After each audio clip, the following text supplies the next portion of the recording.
From the misty Pacific coast to the rugged Cascade Mountains and beyond to the high desert in the east, you are listening to the Oregon First Hunting and Fishing Podcast. All right, well, welcome. Thank you so much for tuning in to the show.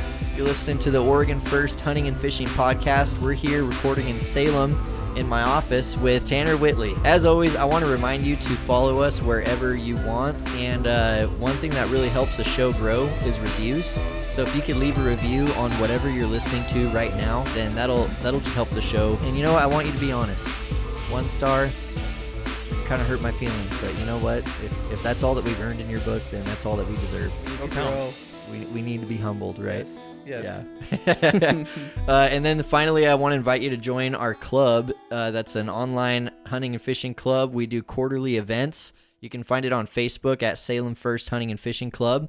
And our next event is December 20th. We're going to go duck hunting again. So this is our third time doing this trip. We did it the first time a couple years ago. We had about 10 guys show up, and it was a great time. Had some first-timers get limits, which is just awesome. Yeah. It's the bay. We're shooting a lot of divers, but, you know, people Buffalo shooting heads. birds. And then the second year we did it, we had about 15 guys, and once again, great trip. We had a couple of high schoolers come, and they both got limits, and it was their first duck hunt. And once again, diver day. And I think the reason is that most of us who go aren't extremely experienced to be able to call in those big ducks, you know, because they're out there. You see mallards and pintails flying, but they're a little bit smarter than the buffleheads. Especially in the Bay areas, too. Oh, yeah. Yeah, but this year, it looks like it might be an even bigger group. We've got a lot of people interested. There's still plenty of room, though. I have a bunch of different sets on the bay. And the way it works is you show up at the time. We're going to meet up at the launch at 7 o'clock. And because in the bay, you really hunt the incoming tide more than the sunrise. But this year, it happens to line up pretty close that the incoming tide is starting right around sunrise. And then I'll ferry people out to spots. I'll give you a little bit of blind material and some decoys, and you'll be paired up with people who have duck hunted before. Not going to promise that they know exactly what they're doing, but you'll have a good chance. We are not experts. So anyway, we'd love to have you join us there. It's just a lot of fun, and you get to meet the other people who live in the area and either are wanting to get into duck hunting or already duck hunting lovers. So join us there December 20th. That's a Saturday. In this episode, we're going to talk about duck hunting, and that's it. And that's it. For a good hour and a half. Perfect. We're just going to talk about duck hunting. Everything in the world's perfect. Yep. And we're going to have an awesome conversation with our guest, Tanner Whitley. So Tanner is the host of the Blind Chatter podcast based out of the Willamette Valley here in Oregon, where he talks about all kinds of waterfowl hunting. He has some really awesome guests on. Tanner, he's been duck hunting for, I'm assuming, decades, and really knows the in and outs of finding birds in Western Oregon. So if you're into duck hunting and you love duck hunting in the area, great podcast to follow. That's the Blind Chatter podcast. But Tanner, thanks for making time for us today. Yeah, thanks for having us. Yeah. Or thanks for having me, I guess. Just me today. Just you. Jeb's back home getting his trailer cleaned up from North Dakota, and then Sweet. he's Was he chasing snows out there? No, they went, so right after we got back from Eastern Oregon opener, they went home and packed up and headed over there to go shoot ducks for, Oh, sweet. I think they were there for, I don't know, North Dakota changed their structure for out-of-state hunters. It used to be like you had like a certain amount of days you could hunt and then certain zones and stuff, but they changed it. But I think they were over there for like a week. Okay. Okay. But Interesting. Yeah. So, out-of-staters get like a week or so. yeah, you can buy like, there's 2 different types of licenses you can buy. There's like a 2-day, I think, or a 3-day, and then you can buy like a 1 week. And then after that, you have to like redo it if you were going to like go hunt the other zone or however it works. Yeah. Yeah, so they went over there for like a week. We don't have that kind of stuff for non-residents here. No. No, It's just free game. Like my cousin used to come up every year and we'd hunt together. Yeah. And Oh, wow. he lives in Southern California, and he's a big time duck hunter, and it's pretty rough down there for him. Every hunt he does is on those refuges where you draw a blind, kind of like Suave, you know. Yep. And but it's just how you hunt down there. And anyway, so when he'd come up here, he was in heaven because we got a decent amount of ducks if you know where to go. And Yeah, I've done the Savis thing once, and it's just we did like the sweat line. I think it's like the west side. You like draw a chip, get a good draw, then you turn and burn to the other side. Oh, okay. And then you go wait for standby, Yeah. And then if there's a blind left over, you go hop in the blind. If not, you wait till people come in and then try again. But And wow. this is all happening at like 5 a.m. yeah, I think it's like an hour, usually like an hour before shooting light, I think, Okay. is when they'll start like the draw and everything. They start at like 5 a.m. usually. Yeah. And then Wow. from there you go, if you don't get a good draw, you can go to the other side. It's not that far. It's like 2 miles, but it takes like 15 minutes because it's Sure, out yeah. on the island. It's these Uh-huh. big zigzaggy Oh, yeah. roads. And Yep. then you go over there, you wait for all the people that had draws. You can go through and you can do like a standby hunt. Anything that's left, first come, first serve. Okay. It's fun. Yeah. It's a long drive from Yeah. like down here. Oh yeah, I know, Yeah. because that's the one thing. Like for anyone who's just getting into duck hunting in our area, it seems to be the number one place people get pointed to is Sauvie Island. You know, Mhm. because it's all set up. Right, right. And there's birds. You know, you Yeah. you can have a good day out there. Yeah. I've personally never done it. Is there like a ODF&W staff member there all night long? Just No, I don't think they are through the night. A lot of guys just camp out in their cars yeah. on the west side to Yeah, get a good pick. because I've heard of guys who live in like Southern Oregon that'll go up there and camp Yeah. and be there for a lot of duck season and campers. Yeah. Yeah. Like I said, I've only done it like once. Yeah. But Jeb, the guy I do the podcast with, he's very well seasoned in it. He knows Oh, what yeah. to put in for, He when to knows put the in game. for it. Yeah. Yeah. Wow. So when you go out there and you're out there an hour before shooting light, are you able to get to your spot and set before shooting light? Yeah. Like, Yeah. Even Yeah. if you So don't get like your good once sight? you, as far as I know, once you draw your chip, you proceed up to the front. Like after they've done the whole thing, then your name gets written down. You tune your AM radio to a station. Wow. It's like a drive-in or something. Yeah. You tune it to the station, and then they call your. I think they call your number. I've never done the west side. We Okay. drew.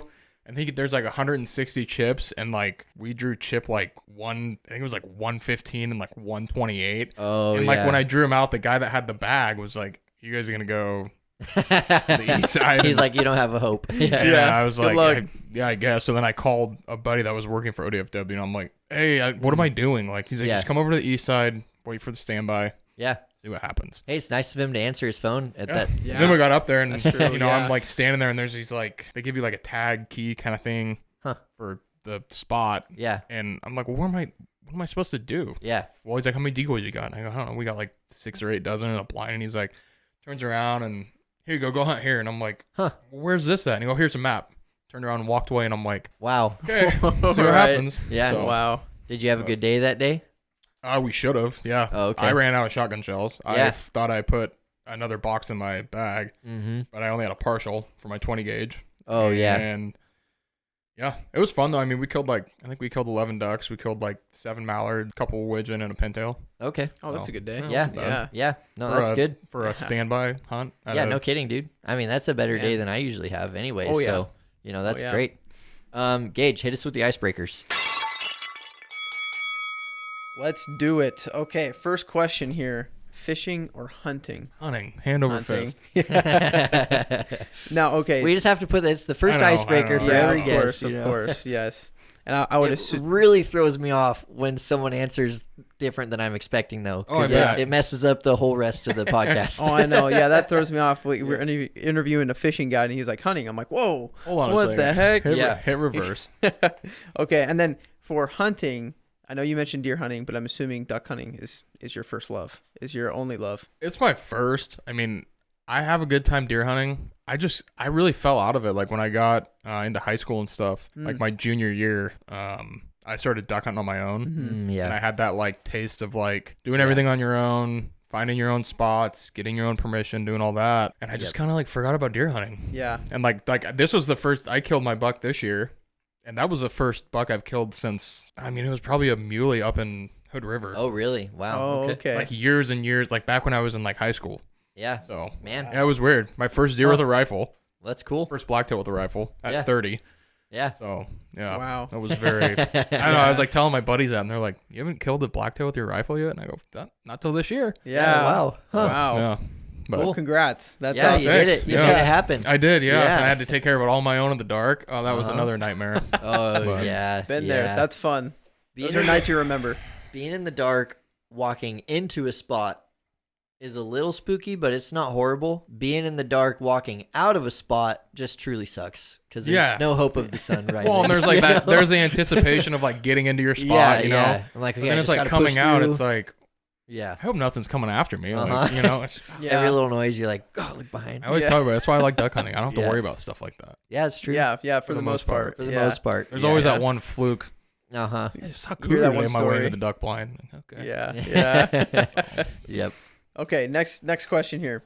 Mallard, pintail, or wood duck, or a merganser? No. You're asking that totally wrong. Oh, okay. You're asking Mallard or pintail? Hybrids. We're talking about hybrids. Oh, the hybrids. Okay, yeah. So if you had to pick, I don't know how many hybrids you've gotten, if you've gotten any. I've gotten none. Okay. We've killed a couple. So if you could pick, like, if you're like, okay, I want this hybrid, it's going to go on the wall. Would you like a... on the wall? You wouldn't do that? Well, that changes my answer. Okay. Oh, okay. All right. Well then let's think about this. Let's think about this in two different questions then. On the wall first, okay? They call them pinlards or whatever. A mallard pintail. Yep. Or a wood duck merganser. Hooded on merganser. The wall? Yeah. Probably a mallard pintail hybrid. Yeah. Yeah, those are pretty. Yeah, we had a buddy shot one last year. Oh, really? Was it a drake? Yeah. Oh, yeah, man, that's gorgeous. cool. That's awesome. That's cool. And then we killed a mallard wood duck hybrid. Really? What? Yeah, I wasn't there. I was in a different blind. Some of those, like, you think of how does that physically work? I got to pick. Well, mallards will, I mean, anything. Yeah. I mean, if it's moving, they're finding a way to get on top of it.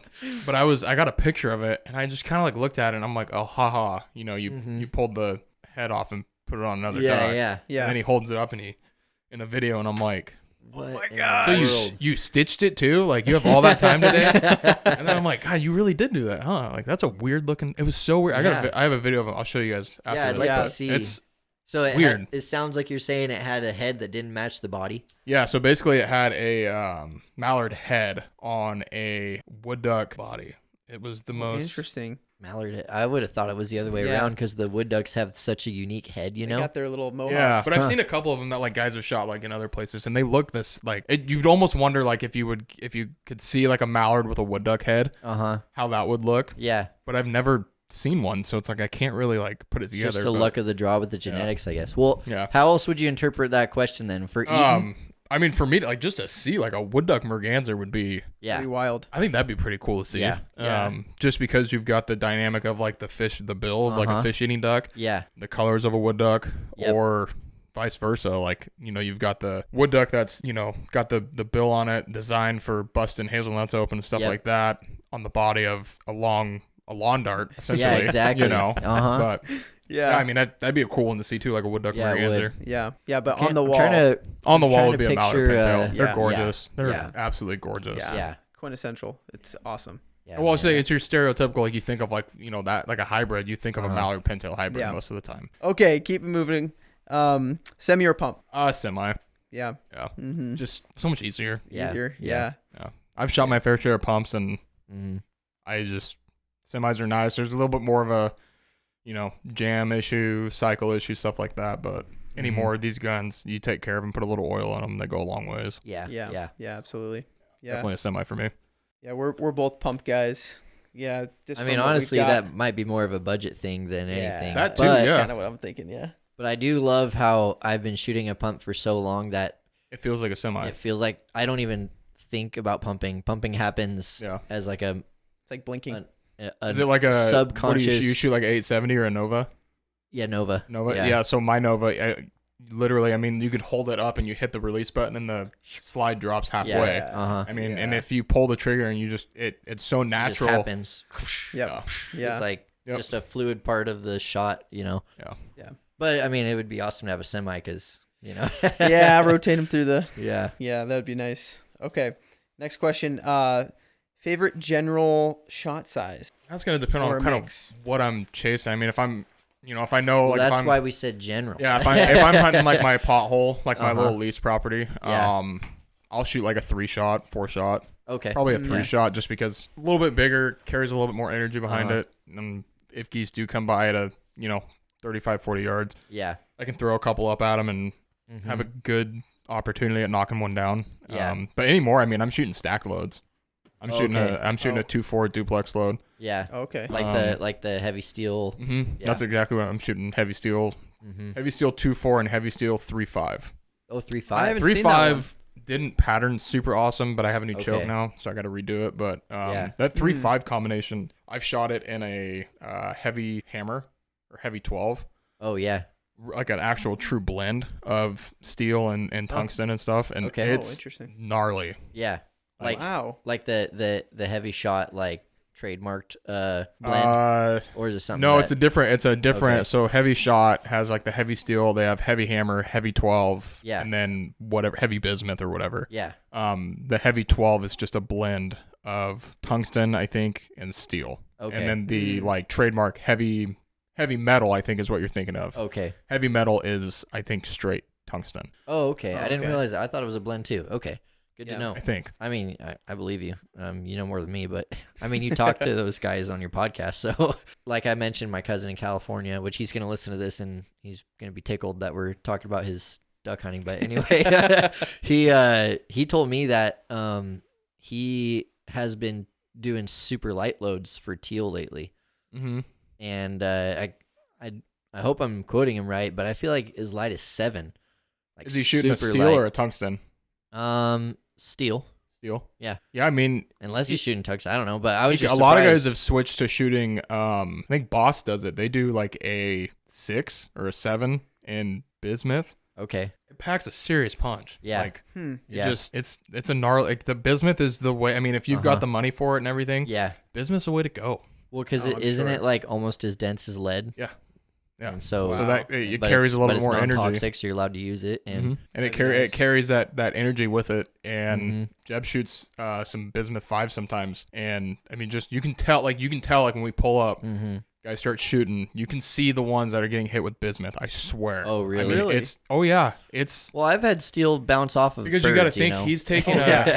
taking a 5. Like, say I'm shooting a 2, right? Yeah. He's taking a 5. He's getting twice as many pellets downrange on target and as they're I heavy. am. Yeah. And they're carrying as much density as lead.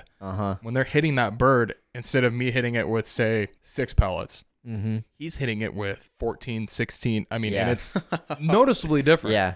Yeah. Yeah. I think that's why it's intriguing to me to think of going lighter is because of that more hitting the bird. Yeah. But the thing is, I'm always shooting steel because it's a cost thing. Like Right. it costs when you're as bad a shot as I am.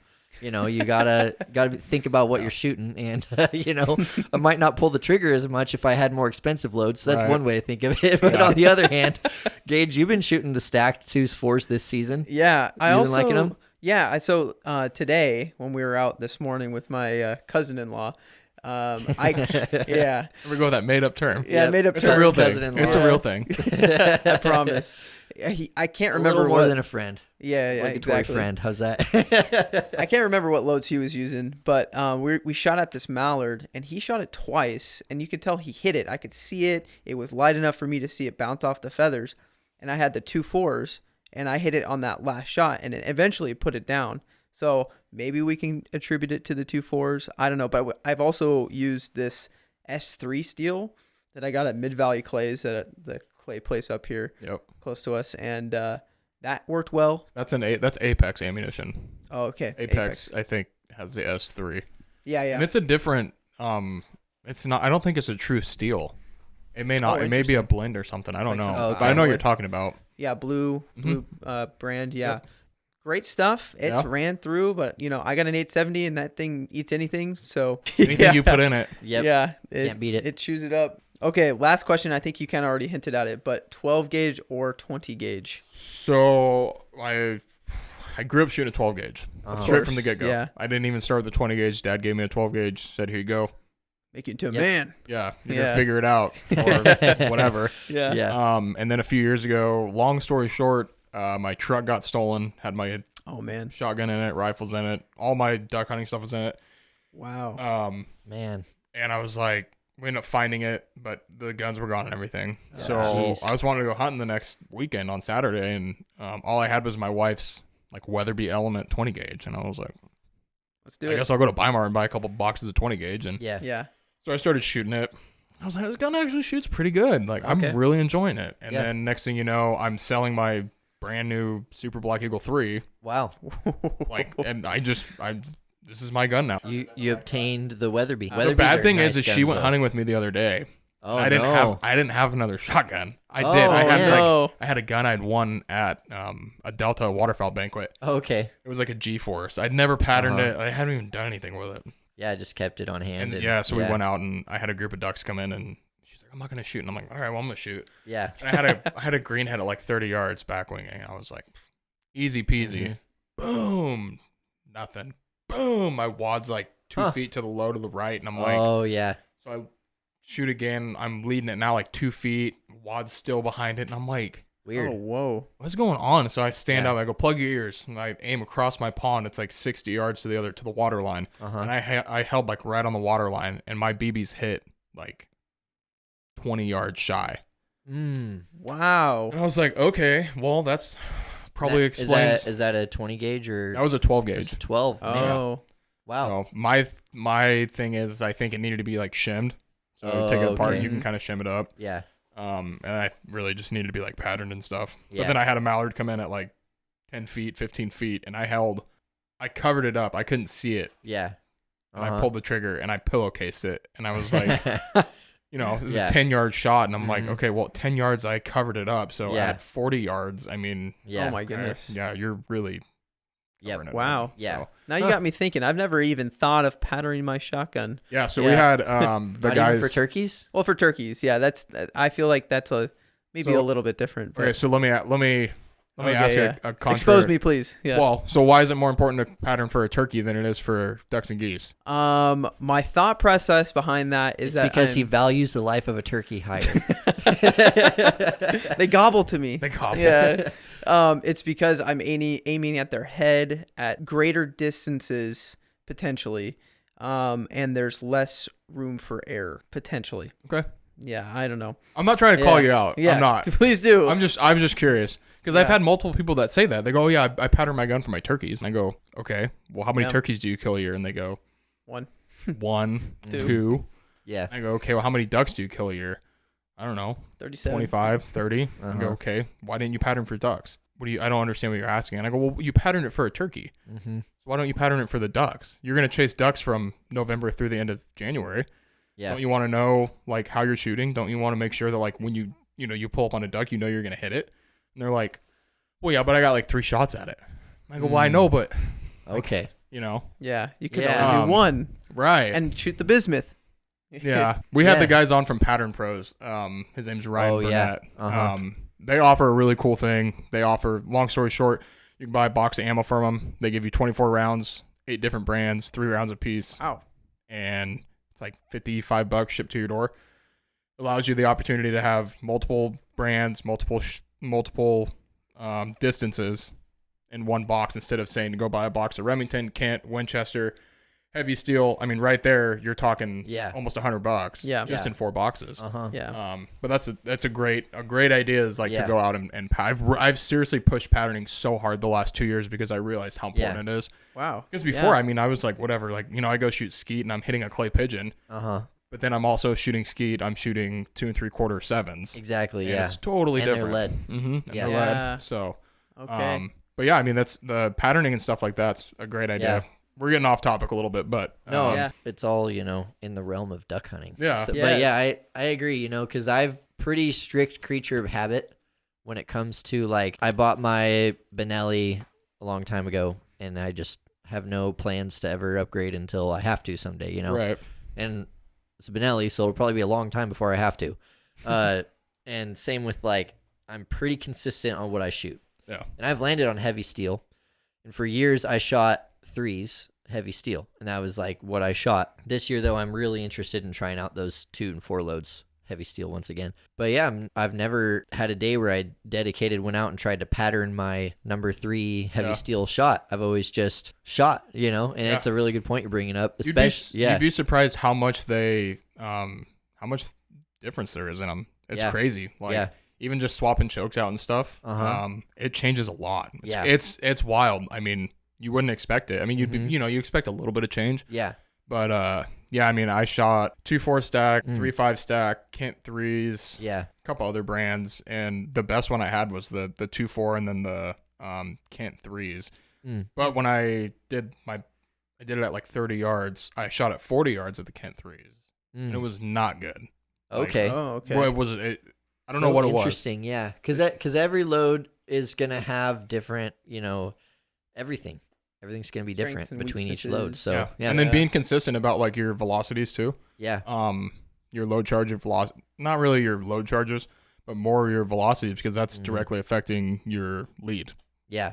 Yeah. If you're shooting a 1550 and you go down to, a 1350, Yep. you're changing your muzzle velocity. Yeah, and that's a big thing that I think a lot of people don't think about. And even if I'm just like running in trying to get the cheapest thing I can and going, like, because like I said, I kind of have what I've settled on, but there was a whole part of my duck hunting life when I just kind of bought whatever I could get. Oh, just yeah. like, oh, they got this on the shelf, I'll take that, and never really thinking about the differences in velocity or anything. Just like, oh, these are 3-inch number 3s or 3.5-inch number 3s, so should be good. But yeah, for the longest time, it's like, make sure it's whatever gauge I'm shooting, and then the size is the right size, and then if the number for the shot lines up, great. If it doesn't, I guess I'll figure it out. I guess I got 2s today. Yeah. Does it have a 4s? clay pigeon or a duck on it? Yeah. Does it have a pheasant or a duck on it? Yeah. Yeah, that's good food for thought. Maybe I mean, for me, I'm gonna think about that. Maybe anyone listening will want to pattern their gun. Yeah, I'm very interested now.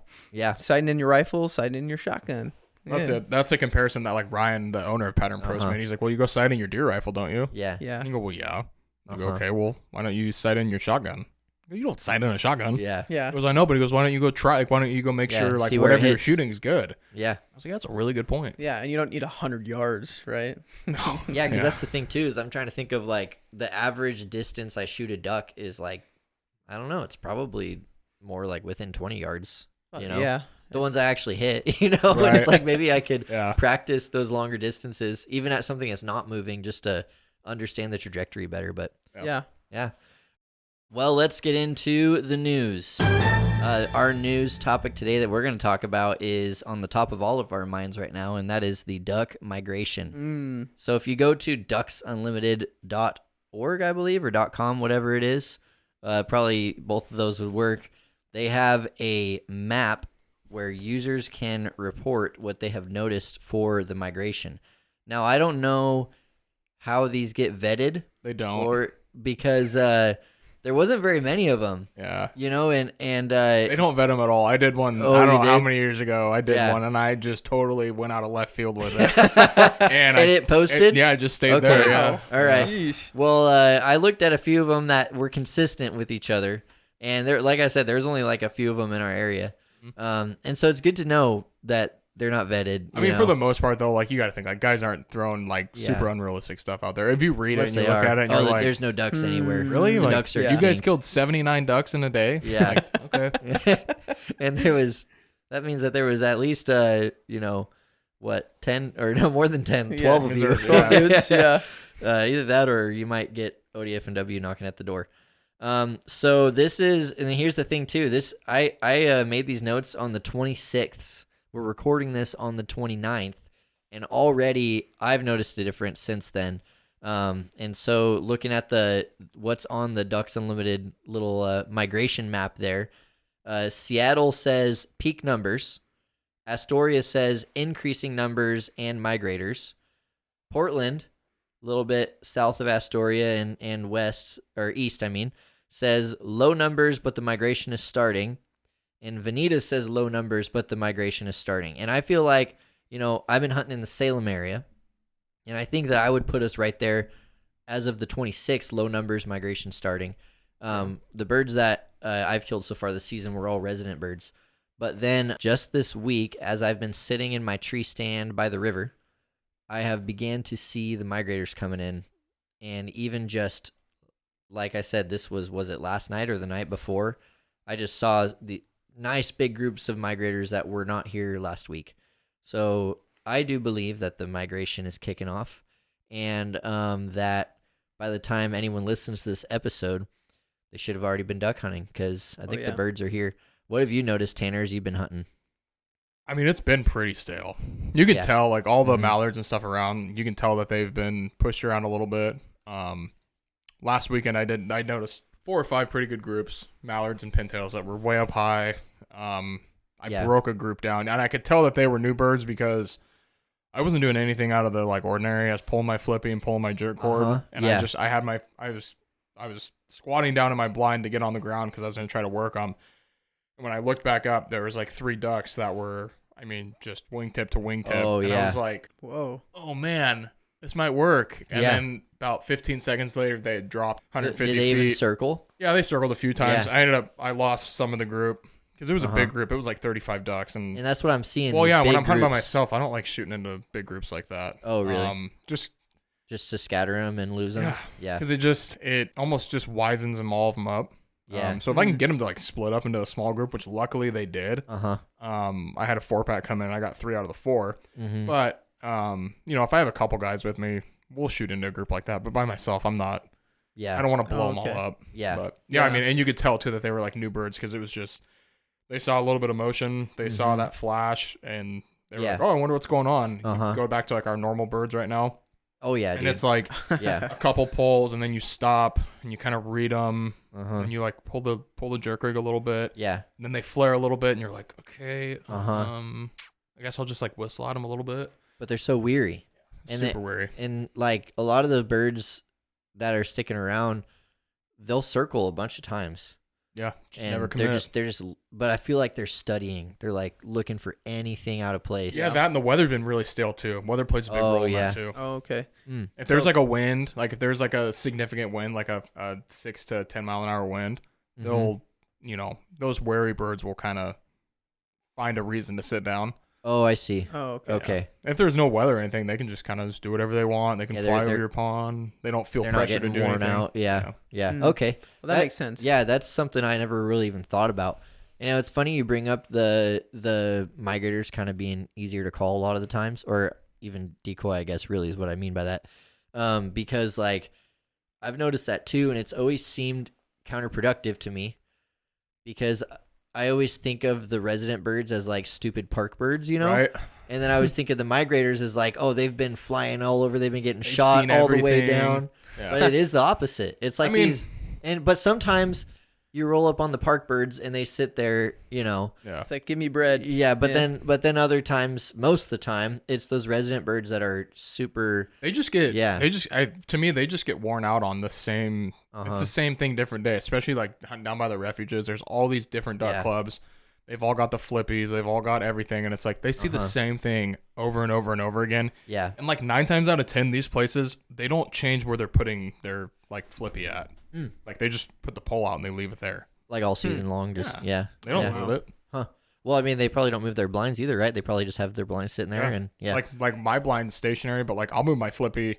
As my water level comes up, I'll take it from being in front of me to the right. I'll stuff it like at almost like 3:00 on the side. okay, yeah. Wow.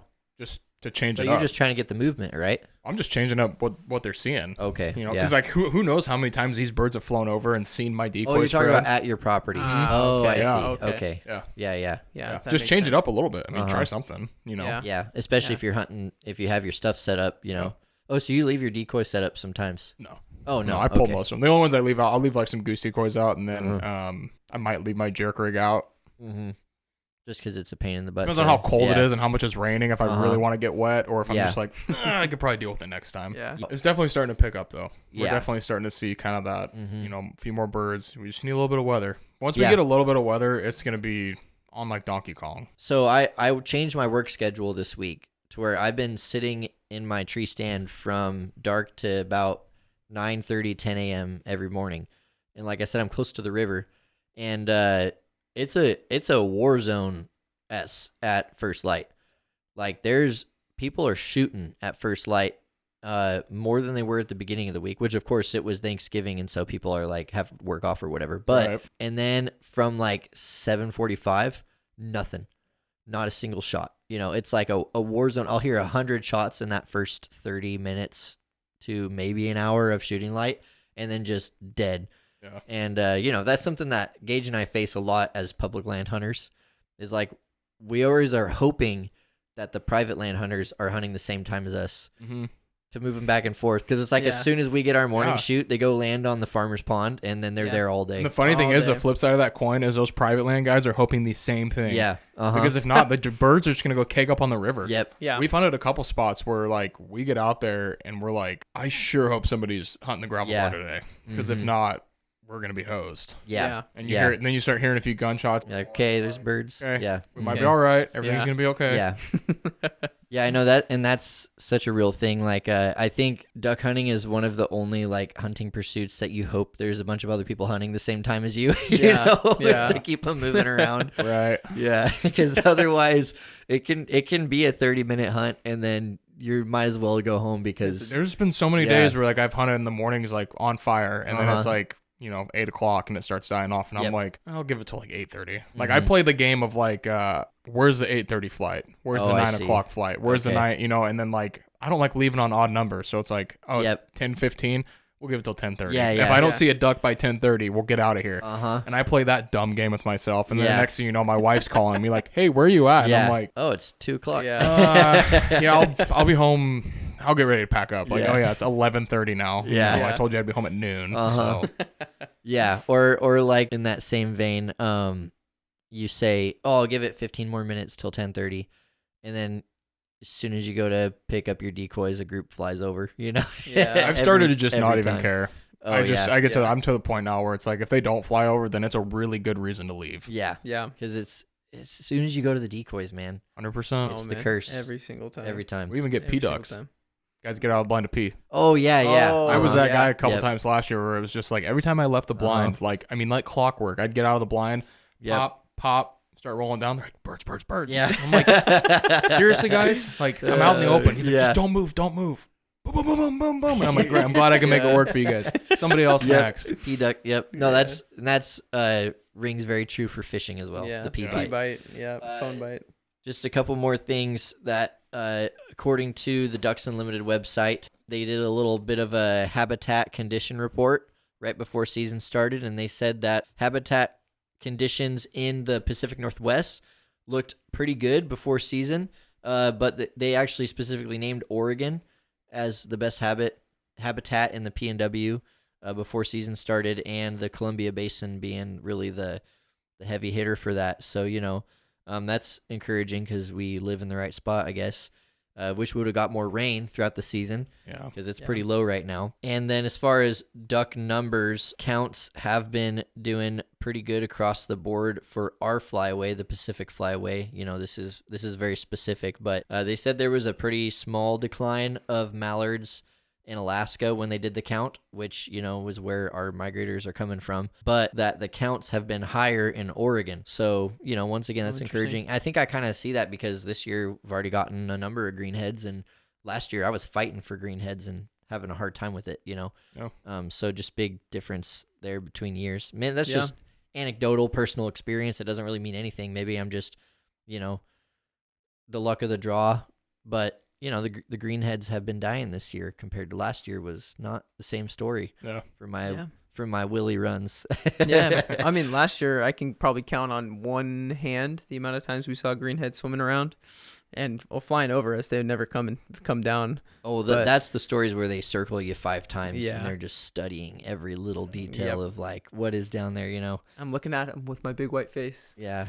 Well, we even had them like, exactly. Yeah. Like, calling back to us and circling. Yeah. Like, come on down. We're right here. And nope, they don't want to. Nope. And then the last little news thing I wanted to bring up is the new pintail limit. So as long as I have duck hunted, which is a little under 10 years, it's been a 1 pintail limit. It's just always what I've known and dealt with. And so it's kind of crazy to me that it's going up to 3, which, I know that it is controversial. There's a lot of people saying if they're going to raise it, should only raise it to like 2, or, everyone has different opinions on it. A sex restriction on it? Yeah, something. Yeah.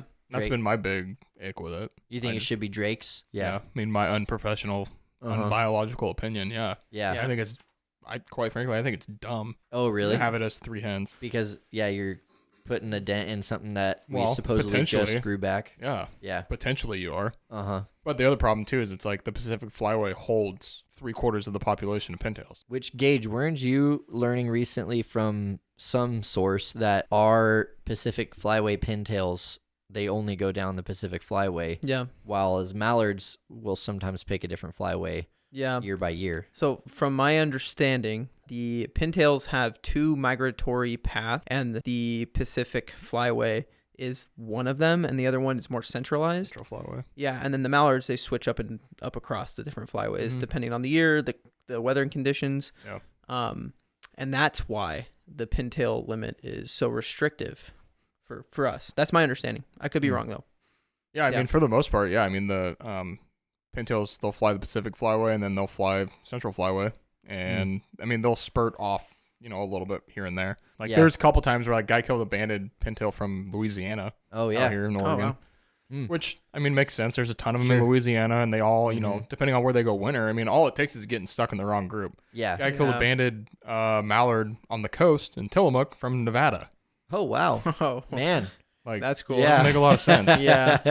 But, Yeah.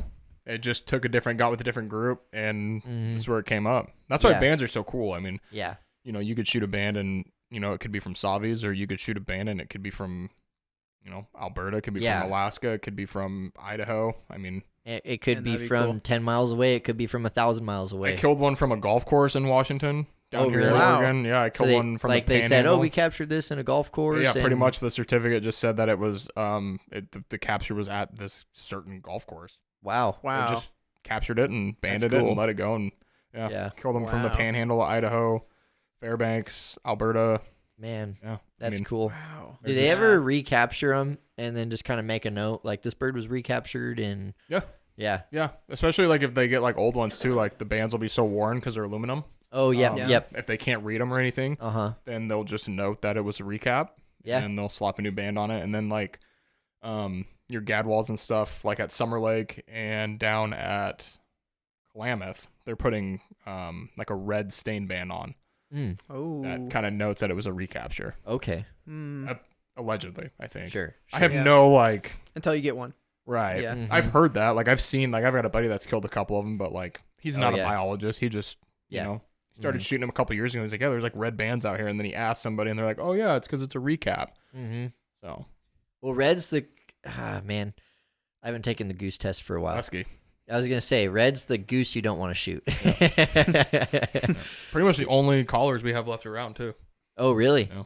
Oh, so they're not really Interesting. collar and stuff anymore. Just duskies. Just duskies. They haven't done a cackler collar in a long time. Well, speaking of, and that kind of relates to the pintail limit change because there was a time when cacklers were super limited, or you couldn't even hunt them at They all. are again. You can only shoot Really? two. Oh yeah, yeah, Yeah. 2 geese total. 2 Canadas. yeah. Yeah. Wow. In the Northwest Permit Zone, is that true all over Oregon? No, it's just Northwest Yeah. Zone. Yeah. Yeah, which I don't really know if they're worried about counts or what motivated that change, but I know some guys who actually gave up goose hunting for that, and Yeah, I don't one's know. sitting across from the table from you too. Oh I yeah, don't go out of my way to do it anymore. I sold Yeah. all my goose decoys like 2 months ago. really? Oh yeah, Yeah. I offloaded them for like dirt Yeah. cheap. I was like, whatever. I Yeah. don't need them. Yeah. Like, Mhm. if you guys want to use them, great. Yeah, The only thing I kept was my cart. but you had pintail decoys in the past, did you? Pintail decoys. Yeah, when you can only get one. I'm just joking. I'm just using the logic of I stopped goose hunting. Well, I'm just joking. yeah, no. now. I hear. No, I hear where you're at. Yeah. Primarily, I run mallards and widgeon with Jeb and stuff. Like we've got like 4 dozen pintail full bodies. Oh yeah, I mean, yeah. bunch of pintail floaters, all sorts of stuff. Uh-huh. But yeah, I mean, yeah, you're absolutely right. Yep. But the flip side of that coin is guys will say, well, yeah, but I like the contrast. Yeah. Okay. I Yeah. guess. I don't know. Yeah. I don't really care. I'm just like, whatever. Like, Yeah. I have some, I think they're Dakotas. They're super heavy. They're Oh, just yeah. big and bulky. And I'm like, I'm not going to pack these anywhere. So I just Yeah. leave them at my permanent blind. I hang them up on Oh a yeah. Texas yeah. rig and That's a good way Yeah. to do some of those decoys. just kind of yeah. spread them out a little bit. Uh-huh. But yeah, I mean, for the most part, like I just run mallards and widgeon. Is there a reason for that, or is it just that's what you're Can I targeting? take a guess? It's because pretty much anything will decoy to a mallard. Yeah, that's a really good point. That's a really good point on it. Yeah. I Yeah. mean, the only other reason is I haven't really found a pintail decoy that I like. Oh Yeah. yeah. Like the GHGs, they used to have one it had this like reminded me of like the rising sun. Mm. So they had this weird like right on the butt of it. There was this big, about a little bit smaller than like an index card, bright yellow, right on it. And I'm like, what is that? What? You know, I'm killing pintails, and I'm like looking at them like, what paint scheme are you guys what trying are to they match? mimicking? You know, What the heck? but Must be those Central Flyway pintails. probably, Yeah. I probably ordered it wrong. I ordered the Central Flyway Yeah. puddler pack, not the Pacific Flyway puddler pack. Well, now you know. Yeah. Yeah. No, I run, you know, we run final approach decoys, and they came out with some nice pintail full bodies last year, and we bought Yeah. a whole passel of them, and I just haven't bought any. I just like running mallards, and Yeah. Yeah. I like a uniform. It's like it sounds really snobby, but like I like a uniform spread. Like I like the same brand. They all look the same. Yeah. They all, you know, just Yeah. I hope to be there someday. stupid little I things buy like all that. my stuff used right now, but you know, yeah. That's the way to do it. I mean, I still have a bunch of mixed match decoys. The one thing I've been trying to figure out is we're getting too off topic, but I need to learn how to repaint my decoys because they're getting pretty chewed up. But anyway, we'll get there. One last question on the pintail thing before we move off of the news. Are you going to self-limit yourself if you don't like the 3 bird? You're going to only go for drakes? Or you going to... Yeah, so pretty much like what, and this, I'm already going against myself because opening day, Eastern Oregon killed 3 pintail hens. I'll come out and say it. And you're like, this is stupid. Why are we allowed to do this? I'll be my own worst critic. Like I was ready. Like I had my 6. I needed 1 duck, and I had 2 pintails. Oh And yeah. this one pintail kept coming by, and I was like, you know, it's like Oh, my lunchtime, and goodness. I'm like, shot it. Jeb's like, I thought you said you weren't shooting hens. And I'm like, I'm ready to go have lunch, dude. Like, Yeah. you know. Yeah, I mean, for the most part, like we try really hard to only shoot drakes. Yeah. Every once in a while, you know, you get a hen. Sure. But yeah, I mean, that's kind of my big thing is just, you know, I'm gonna try to shoot drakes. Yeah. Anybody that's like been hunting for a long time that has the ability to identify one or the other, Yep. you're kind of just doing a disservice if you don't try to shoot drakes. Sure. Yeah. Well, that's the motivation that a lot of people go down to a 20 gauge too. I was joking with Gage when we were talking about that question, 12 gauge or 20 gauge that we were going to ask you. I was like, we'll be able to tell where he is on his duck hunting journey. Because, you know, eventually You fall down into the 20 gauge. A lot of people go down to Yeah. 20 gauge. And like you Become said, a they purist. only shoot drakes and, you know, and no water swatting and all that kind of stuff. Oh, see, Yeah. that's where you get me wrong. Big SWAT guy. Yeah. Big water SWAT guy. Oh, yeah. Oh yeah, Yeah. me too. Yeah. I think that's it's like the pretentious Southerners that get all their panties in a I wad don't know about why that. everybody gets so uptight about Yeah. it, man. Like, especially like if I land them. Oh yeah. To all me, day. that's You the think thing, I'm too. not gonna do it? Because I'm not Like, afraid yeah. to shoot one that swims in. You know, I'll say Yeah. that. But to me, you got to land in your Yeah. spread. That's more impressive. Oh than, yeah. If I get you them to know? land in my spread and you're giving me lip about Yeah. me water swatting them, I'm gonna tell you to hold my white monster and watch this. I'm gonna let this thing eat. I'm gonna let this thing bark. Yeah. I'm a big water swat guy. Like, Yeah. I have nothing Yeah. against it. We landed a group of honkers last year, group of 8, and Oh, there was yeah. like 5 of us, and Uh huh. I'm like, you ready? He's Yeah. like, what, you gonna shoot them on the water? And I go, yeah. I go, we all have 20 gauges. Yeah. Dude. This is like a 40-yard shot. We are shooting them on the water. They were 'cause the if big, they get up, the big we're not doing- honkers. Yeah. Yeah. We waxed all of them.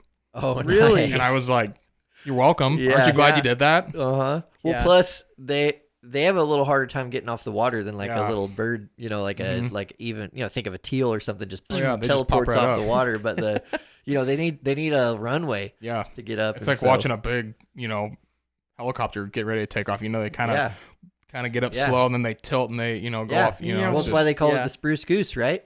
I guess. Yeah. Yeah. Yeah, Oh probably. man, we were out on where we were hunting this morning, and it was right when we got to where we're throwing our decoys, and about 40 geese busted. Oh my gosh, scared the daylights out of me. Oh, Those things really? are loud, Yeah, man. their wings cracking too. Yeah, there's like 40 of them. They're like 30 feet to our left, and Oh man, Yeah. you haven't taken the goose test, right? You I gotta- haven't. No, Yeah. no. You got to get that just in case, for those kind of moments. Oh, yeah. It was before light, so Oh, okay. I can't take a test for Yeah. that. They don't have a before shooting light test. I have night vision. Well, let's get into our conversation with Tanner.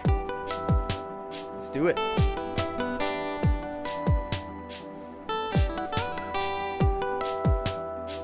So, Tanner, we ask this to every guest. What is your favorite? We'll go with hunting. Oh man, I don't know. This is a hard one. I don't know if I can pick one. Oh yeah, classic. All right. Man, I'll just start like recent, like my most recent like favorite one most memorable one was Jeb and I went out on an afternoon hunt out to the pothole, which is what I call like my little lease I get from a buddy. I picked up on that. Yeah. So we went out to the pothole. It was just kind of like on a whim. I got off work early and I called him. I go, hey, you want to go hunting? He goes, yeah, let's go. He goes, where are we going? And I go, I don't know. You want to just go to the pothole? Yeah, it's fine. I go, okay, I'll go pick you up. Sweet. So I drive over there, pick him up. We go walk out there, and we're just standing in the blind, just chatting. And a couple mallards come over. I'm calling at him, and they start banking. They come over the blind, and he's like itching to go. And I didn't call a shot. And he's like, why didn't you shoot? You trained him well. And I go, I want him on the water, dude. Like I want to shoot him like in the face, And I start calling at him. They left, and he's like, one of these times, like, you're going to pass these birds up and it's going to be your band to, like, bust your band drought. Oh, yeah. And I go, yeah, whatever. Like, who cares? So fast forward, like, 10, 15 minutes. We're standing there, and single mallard comes in, goes outside the spread, flies right over the top again at, like, 40 yards. I didn't call the shot. Goes out over these little trees, comes in, and comes right at us, cups. Oh, yeah. Banks hard left. Okay. So it goes from, like, 30 yards to, like, 45, like that. Yeah. And he starts to go out. I'm like, get him. And he's like, you first. And I'm like, so I stand up and I go, poof, and I hit him right in the butt. Oh, yeah. And he kind of just, and then knocked him down. I didn't get another shot off. Jeb leans over and just rolls him. Oh, yeah. Yeah. And at that point, he's probably 50 yards or whatever, right? Dog takes off. Yeah, probably it's probably 45, 50 yards. That's a good poke. Yeah, that's a really good dog poke. takes off. I turn around and I go, huh, watch this. It's banded. Yeah. So I walk out and I'm standing out there. I got my camera in my hands and everything. And I'm standing there and Jeb's just blah, blah, blah, blah, blah, talking. My dog's coming back and I'm looking at this bird. And I'm like, you're kidding me. Keeps coming. And I'm like, this sucks. It's banded. So I grab it and I go, Jeb. And he just keeps talking. I go, Jeb, shut up. It happened. He looks at me. He's like, no way. And I go, it happened. He's like, no. Dude. And I go, yeah.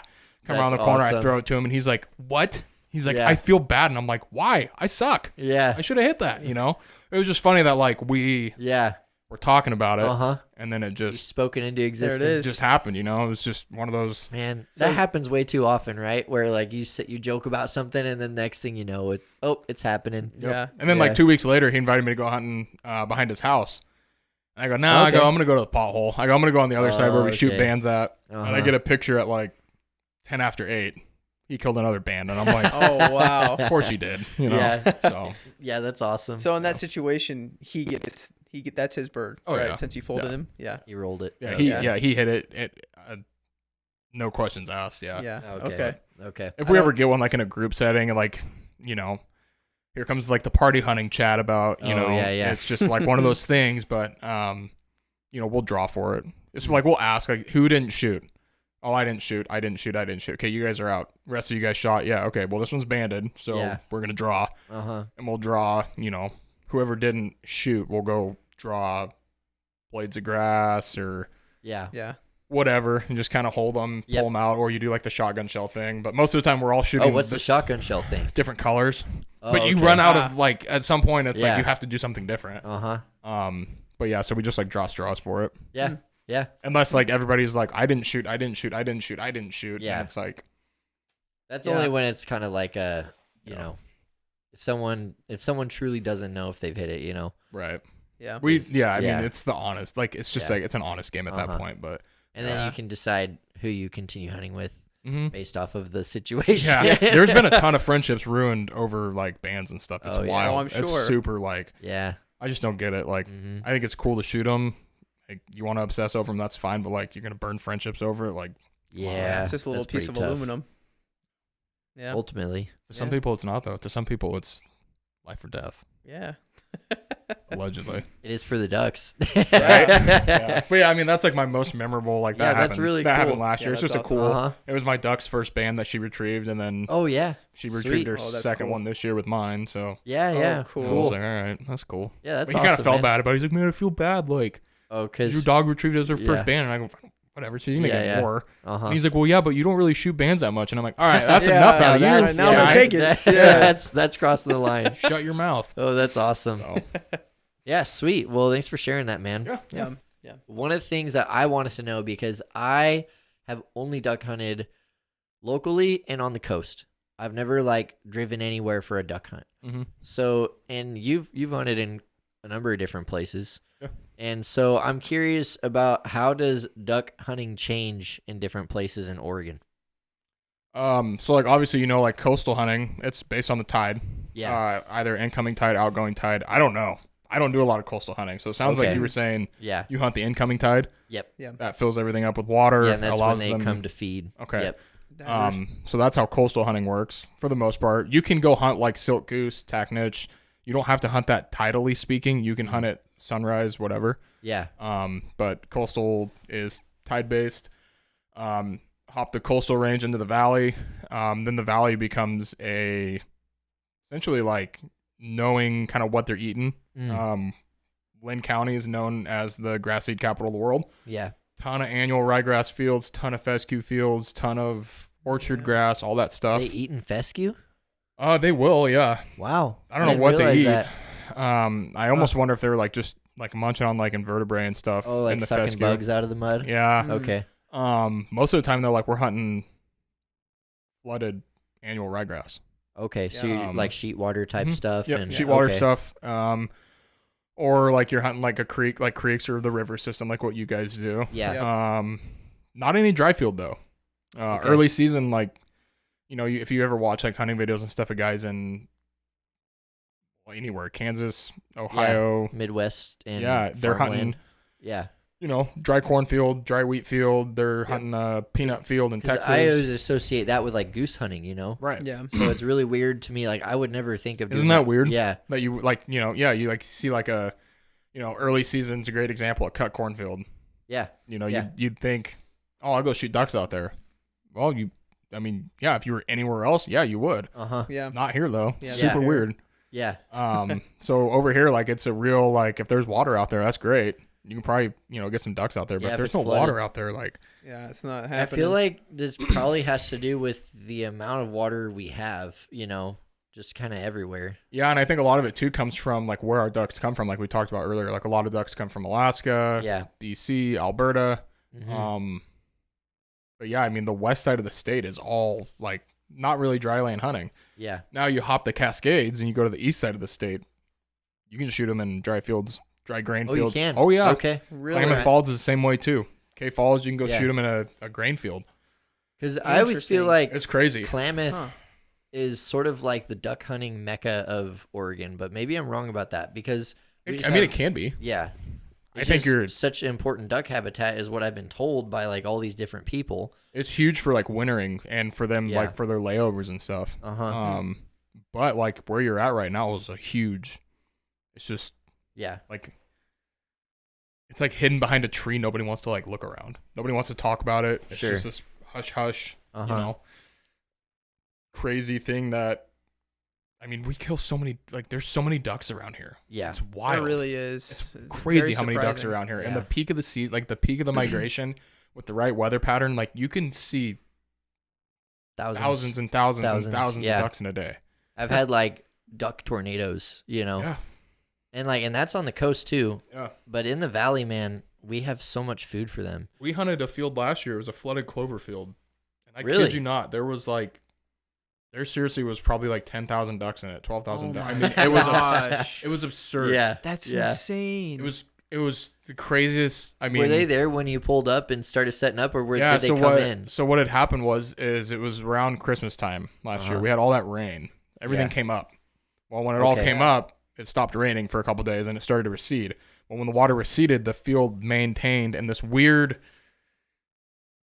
probably 500 or 600 yards due northwest of us. There was this pocket out in the middle of this field that Okay. had water in it. It just like held like water. a big puddle, like a Yeah. slough almost.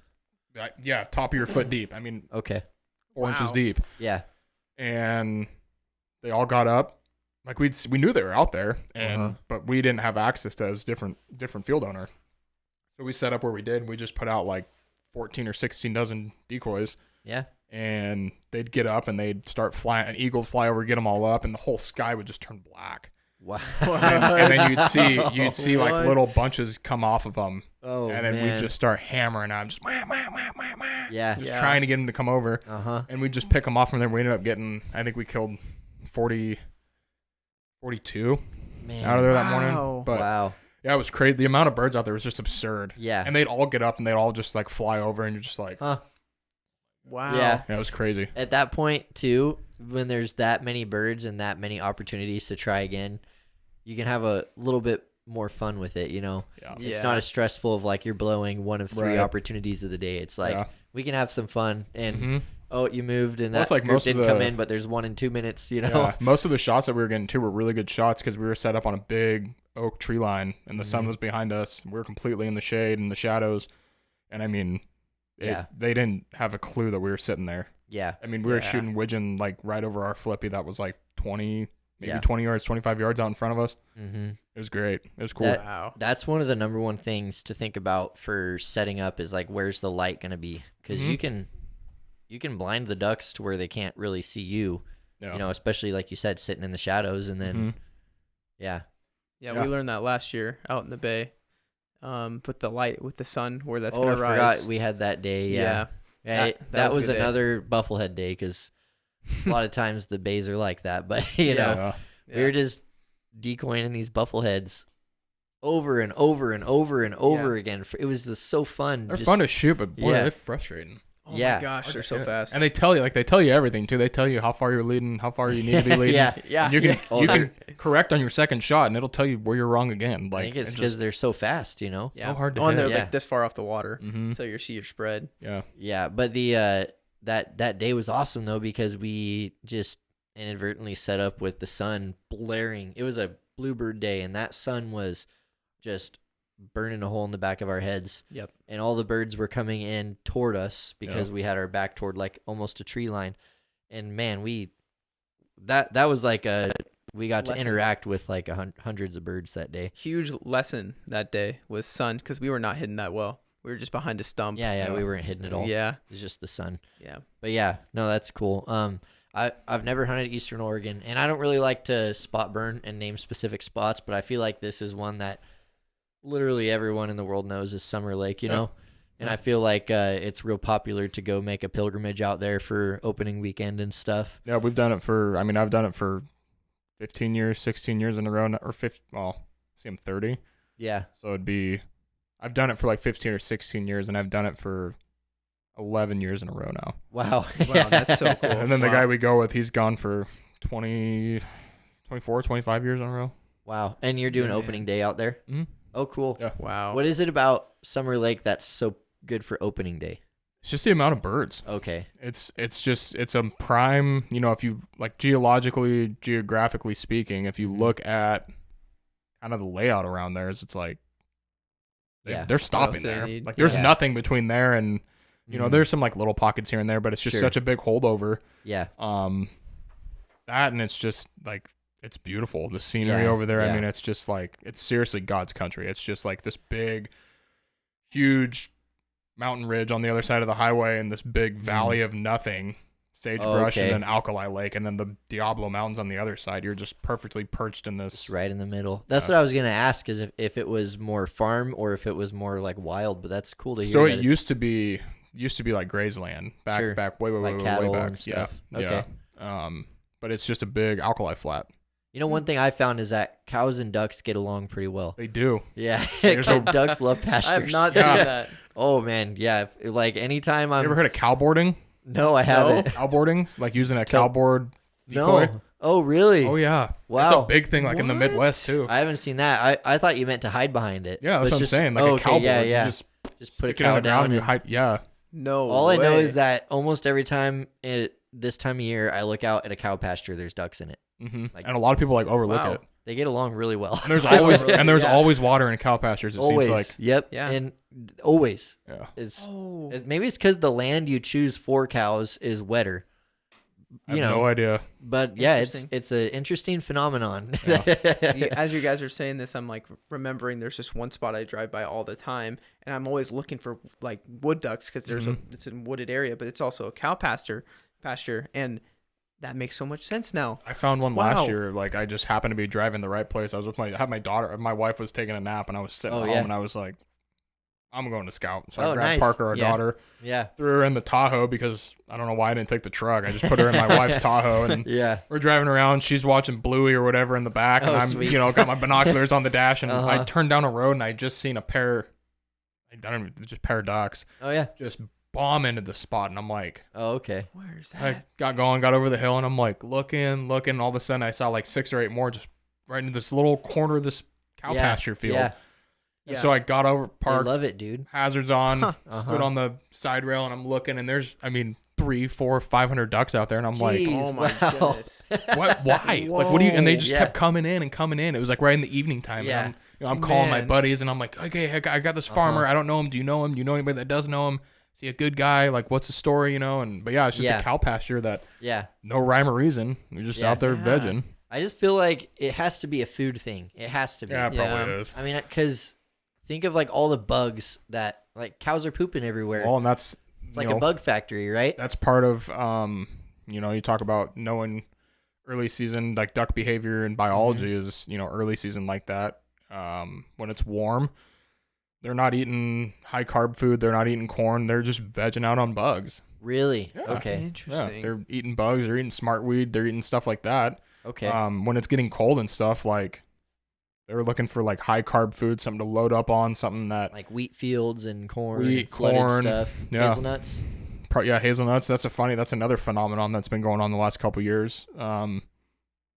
Place I lease in Corvallis, guy's got a big hazelnut farm across the road, and like he sends videos of just thousands and thousands of mallards and wood ducks just like literally marching through the hazelnuts. Seriously. What? It's bizarre. So I'm imagining, like in whatever other countries they have like flocks of thousands of ducks that they run through fields to eat the weeds. That's kind of what I'm picturing. It just like he sent us a video. It was him like standing on his porch, and you could just watch like 150 mallards just into the hazelnuts. Wow. Another group into the hazelnuts. And I've killed them before on the edges of hazelnut fields, like even mallards, and you cut them open and they have just a crop full of nuts. We killed uncracked. Yeah, we nuts. killed a couple years ago, probably like 3 years ago. Yeah, and when you grab them, you just felt them, and you're like, what is it? Like You eating marbles? Yeah, you eating marbles? Yeah. Somebody slice it open, and you're like, oh, wow, weird. Uncracked hazelnuts. Yeah, and then the next one's got corn in it, and you're like, that's interesting. I killed a buck once, and his stomach was full of corn. I was pretty close to some farmland, but someone's definitely feeding that deer. But anyway, the ducks. It's amazing to me. You mentioned how wood ducks are able to crack the nuts as they eat them. Is that they can? I did didn't not know realize that. that. I thought they were swallowing them whole too. Well, a lot of times they do swallow them home, but they can split them open. You ever notice the end of the beak? Oh yeah, it's strong. Yeah, yeah, it's like hooked. Yeah, it's hooked. And I've seen in the last, and maybe not hazelnuts. Maybe it's maybe they can get into some nuts. I don't know if it's hazelnuts for sure because they're hard. Yeah, they're hard. You think of like trying to crack one open like a walnut, like one of the walnut, like a nutcracker. Yeah. You need one of those to get into it. Like that's why I'm amazed that they're swallowed whole. Like it's just blows my mind to think their gizzard has to be able to crack that. Otherwise, they wouldn't eat them if they can't digest. They're not stupid. Yeah, I have no idea. It's crazy. Yeah, it's crazy. Man. Yeah, they have some tough stuff in there, but I've noticed in the last 5 years an increase in wood ducks in the places I hunt. I don't know if you've noticed that too, sort of like a population trend going up or anything, but I just feel like the groups I'm seeing are getting bigger and bigger, and I'm seeing them more and more often. Maybe I'm just getting better at hunting, but Yeah, I don't know. I mean, trying to think, like, I mean, my pothole's got hazelnuts around it. It's on a little muddy creek, and there's always tons of wood ducks around. I mean, they're just they live in that muddy creek. Because our wood ducks are mostly residents, right? They're not. I don't know. They're really hard to study migrations on. Yeah, that's part of the problem with wood ducks is like nobody really knows like where they go. Oh, okay. Really? Yeah, it's all in how they. I'd have to look it up again. I looked it up in the past. Yeah.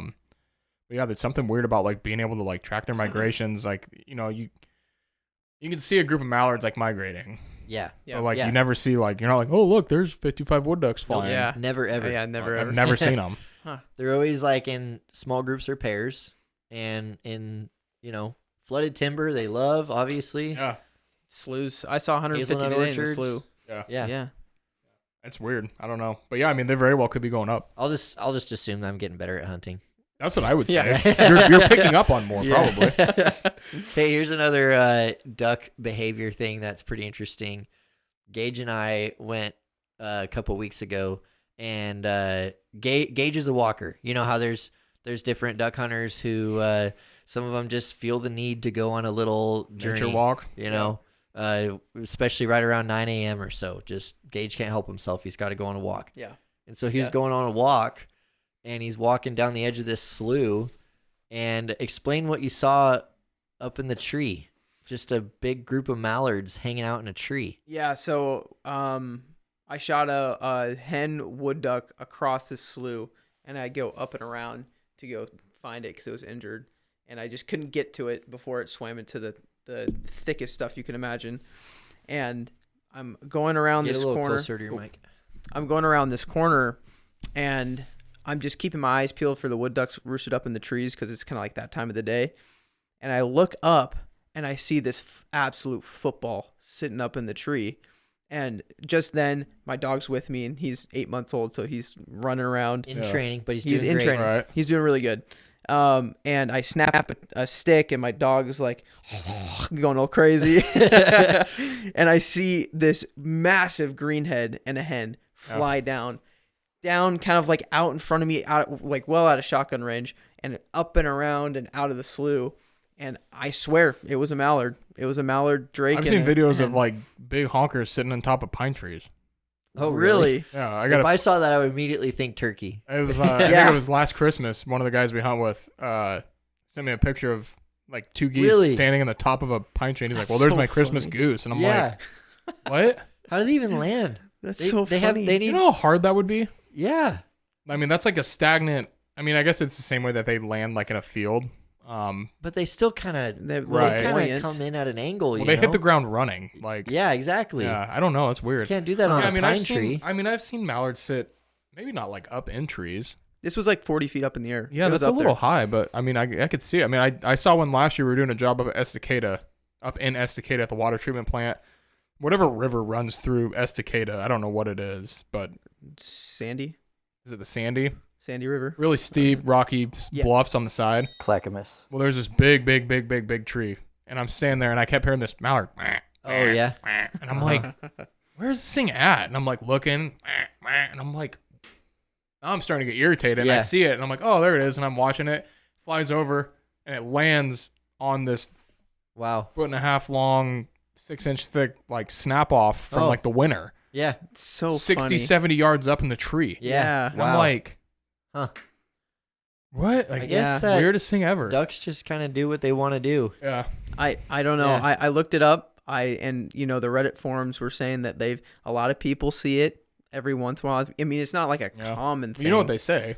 Hmm. If you read on Reddit, it's true. It's true. It's true. That's what I say. Yeah. That's why. Oregon State Police doesn't agree with that, by the way. So don't take that with you too far. But yeah, I mean, they definitely could. I mean, they do some weird stuff, man. Yeah. Like, it's just. I heard one of the guys said that local resident mallards pick up on the behavior of the wood duck.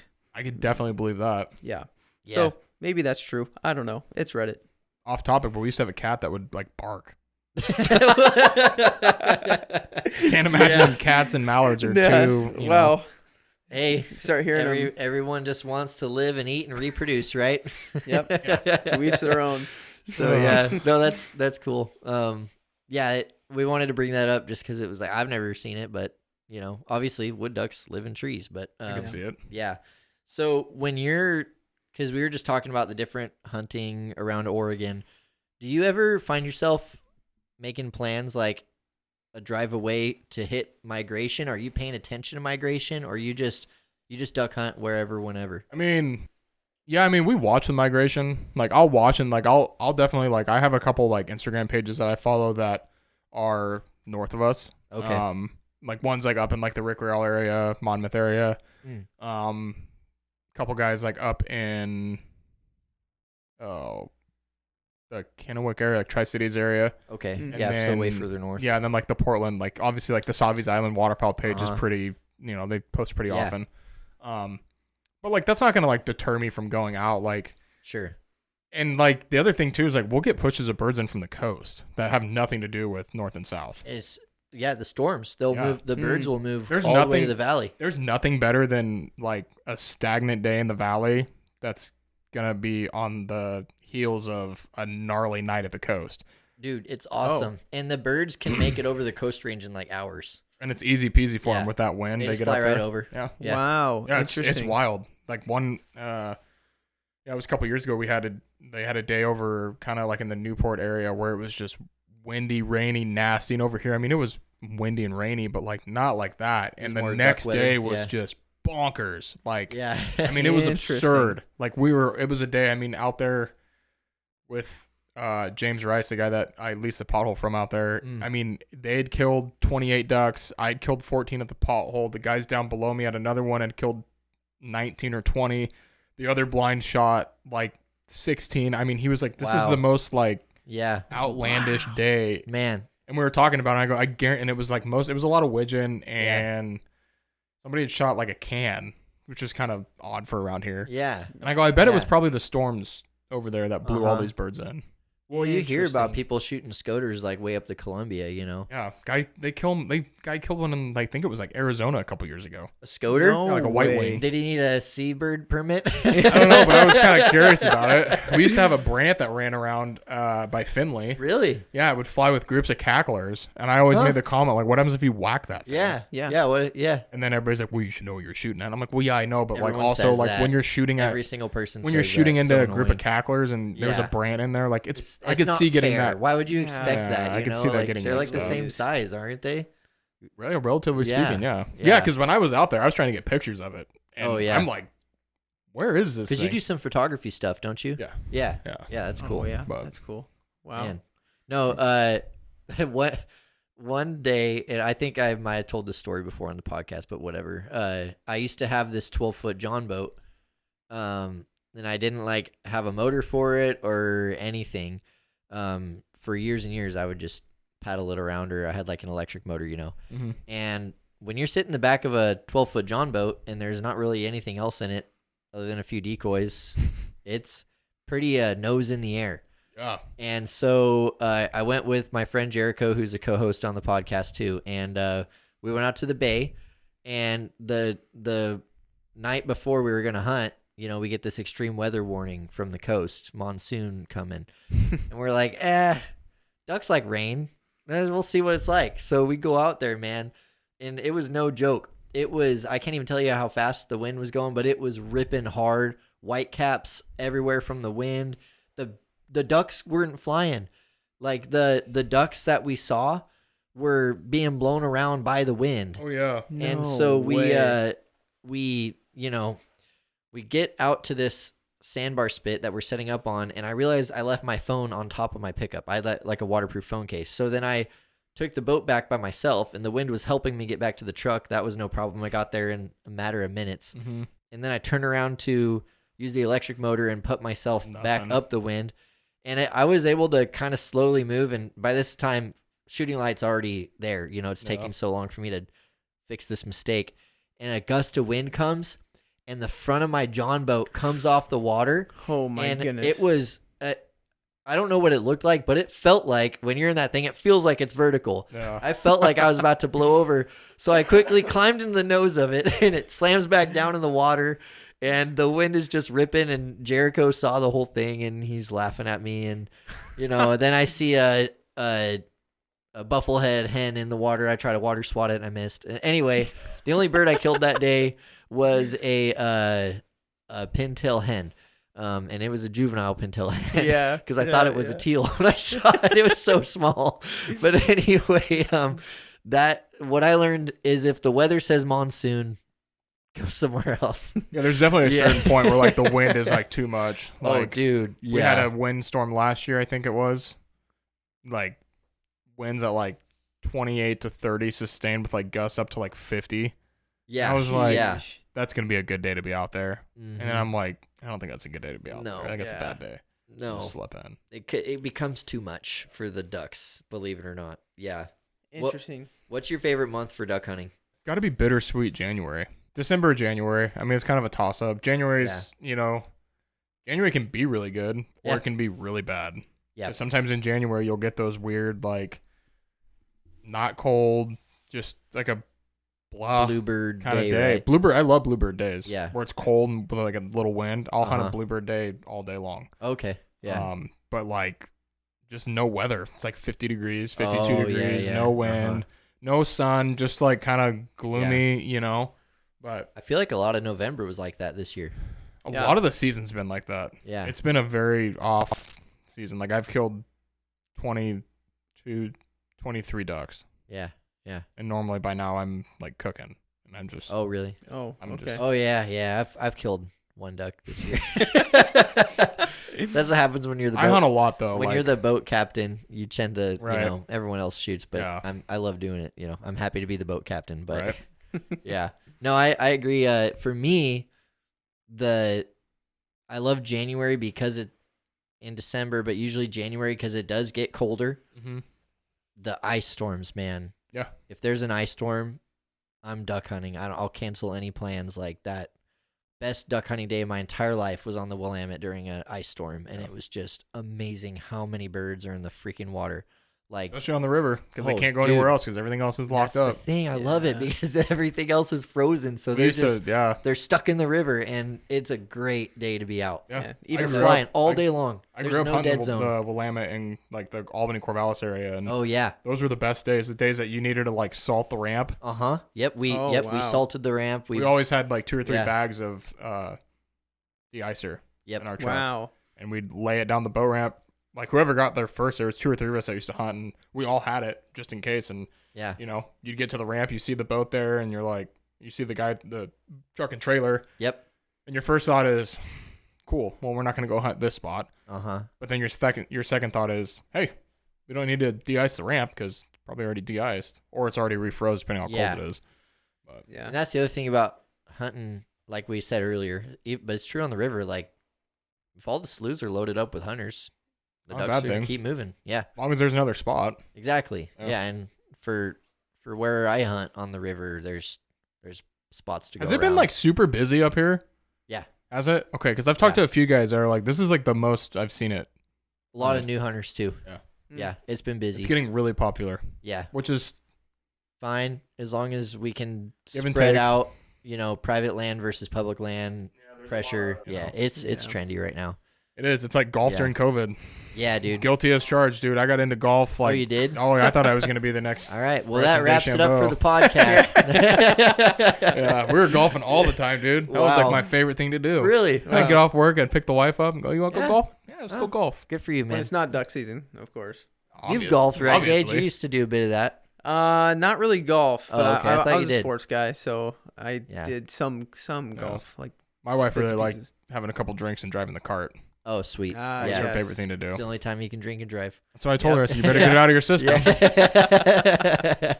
It's practice. I used to be relegated to kayak only, pretty much, or like I said, my little John boat that didn't have a motor or anything. But now that I've sort of built up my setup and I have a boat that's getting better every year, and upgrade my motor and stuff, man, I just love the capability of being able to take my boat out. But also, I don't hunt any private land. Mm-hmm. Do you find yourself, because I'm hearing you talk, it sounds like you're mostly blind and shore on like shallow water stuff. Yeah, for the most part. What's your favorite day though? If you could pick a boat day or a shore day? Big shore guy. Oh yeah, Yeah. yeah, I mean, we'll use a boat every once. Like when we hunted the river and stuff. As I got older, we'd use the boat for transportation. oh yeah. Get everything out there, and then we'd run it around the gravel bar and Park it, yep, hide it. yep, Yeah, hide it, and then just hunt from the shore. yeah. But yeah, I'm a big land guy. Okay. Hunting out of a boat's fine. I mean, that's what I Yeah. grew up doing. I mean, we would hunt out of the boat. And Oh, really? Yeah, Okay. that was fine. I mean, we had a Yeah. good time doing it. We never really Mm-hmm. did anything other than that for hunting ducks, and then we'd go do like combo hunts Yeah, out in yeah. a flooded cornfield or a flooded annual field in Millersburg or Jefferson or Mhm. whatever back in the day where the houses are at now. Oh yeah. But Yeah. And you, well, what I was going to say is that I'm kind of going the other direction because as I like attempt to make my boat more and more blinded in, I've been trying to go to where I am hunting out of the boat more where like, in the past, it's always try to park the boat, walk 100 yards away from it, Yeah. And we never really like, if we never had the right setup, let's put it that way. We had a Lumaweld Super V. Oh, yeah. Not the ideal duck boat. Had a big 80 horse tower power prop on it. Oh man, yeah. Like, was not. That's what I'm saying. Is like we didn't we just would hunt out of it because it was already a miracle that we got up there without hitting anything. Which didn't happen every time. We hit our fair share of things. But that's the story of the Willamette. I mean, if you've got my ideal boat, if I were to spend the money and get a boat, I would get like a 1860 with a surface drive and a scissor blind on it. Yeah. And I would never get out of it. I would hunt it every single day. I'd say bye-bye to private land. Really? And I'd go chase ducks all over on public land. Oh, yeah. Yeah. Wow. I love private land hunting and like hunting flooded fields and stuff, but there's so many cool spots to go and hunt that I grew up hunting that I'd love to get back into, but monetarily speaking and kind of where I'm at in life is just not going to happen. Yeah. No, I feel that. I mean, for me, I think the hardest thing about hunting out of a boat is hiding it. I really do think that's the number There's one no thing. 90-degree angles in nature. Yeah. And your boat's full of them. And you've got to do your best to the synthetic blind grass now and all the 3-dimensional grassing and stuff that they've got. It really changes the game. Yeah, but you pay for it. Yeah, FA has it's called a tuft brush, and it's like big tufts of grass. Is it synthetic? Yeah. Oh, okay. Yeah. That's cool. I didn't know they had that. Yeah, you can get I think it's like 15 pounds for like $70 or something, $75. Yeah. It's supposed to by the pound. Wow. It's supposed to cover like if you go onto like Rogers and you look it up, they give you like how much it would cover. Okay. But like it's sweet. Like, yeah. It's way better than like the fast grass or the quick grass. That stuff's synthetic, but like after a year it just disintegrates. Yeah. And like that's the thing is like you use real grass, you get half a season out of it. Yeah. Use a lot of the fake stuff, you get 1 season out of 2, maybe, probably 1. Yeah.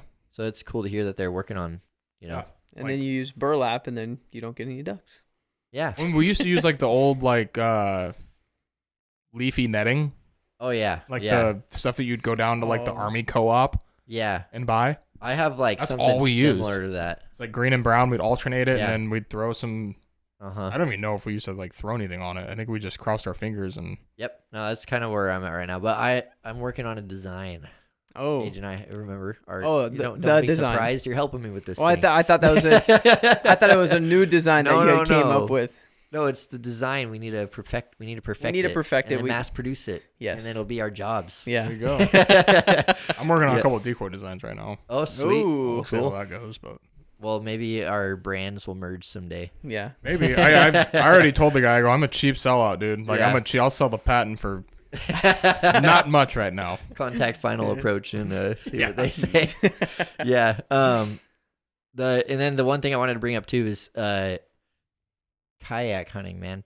I've done like of all my duck hunting, 80+% of it is kayaking, Mm-hmm. And dude, the biggest challenge with kayaking is also hiding the kayak, but it's not as hard as a boat.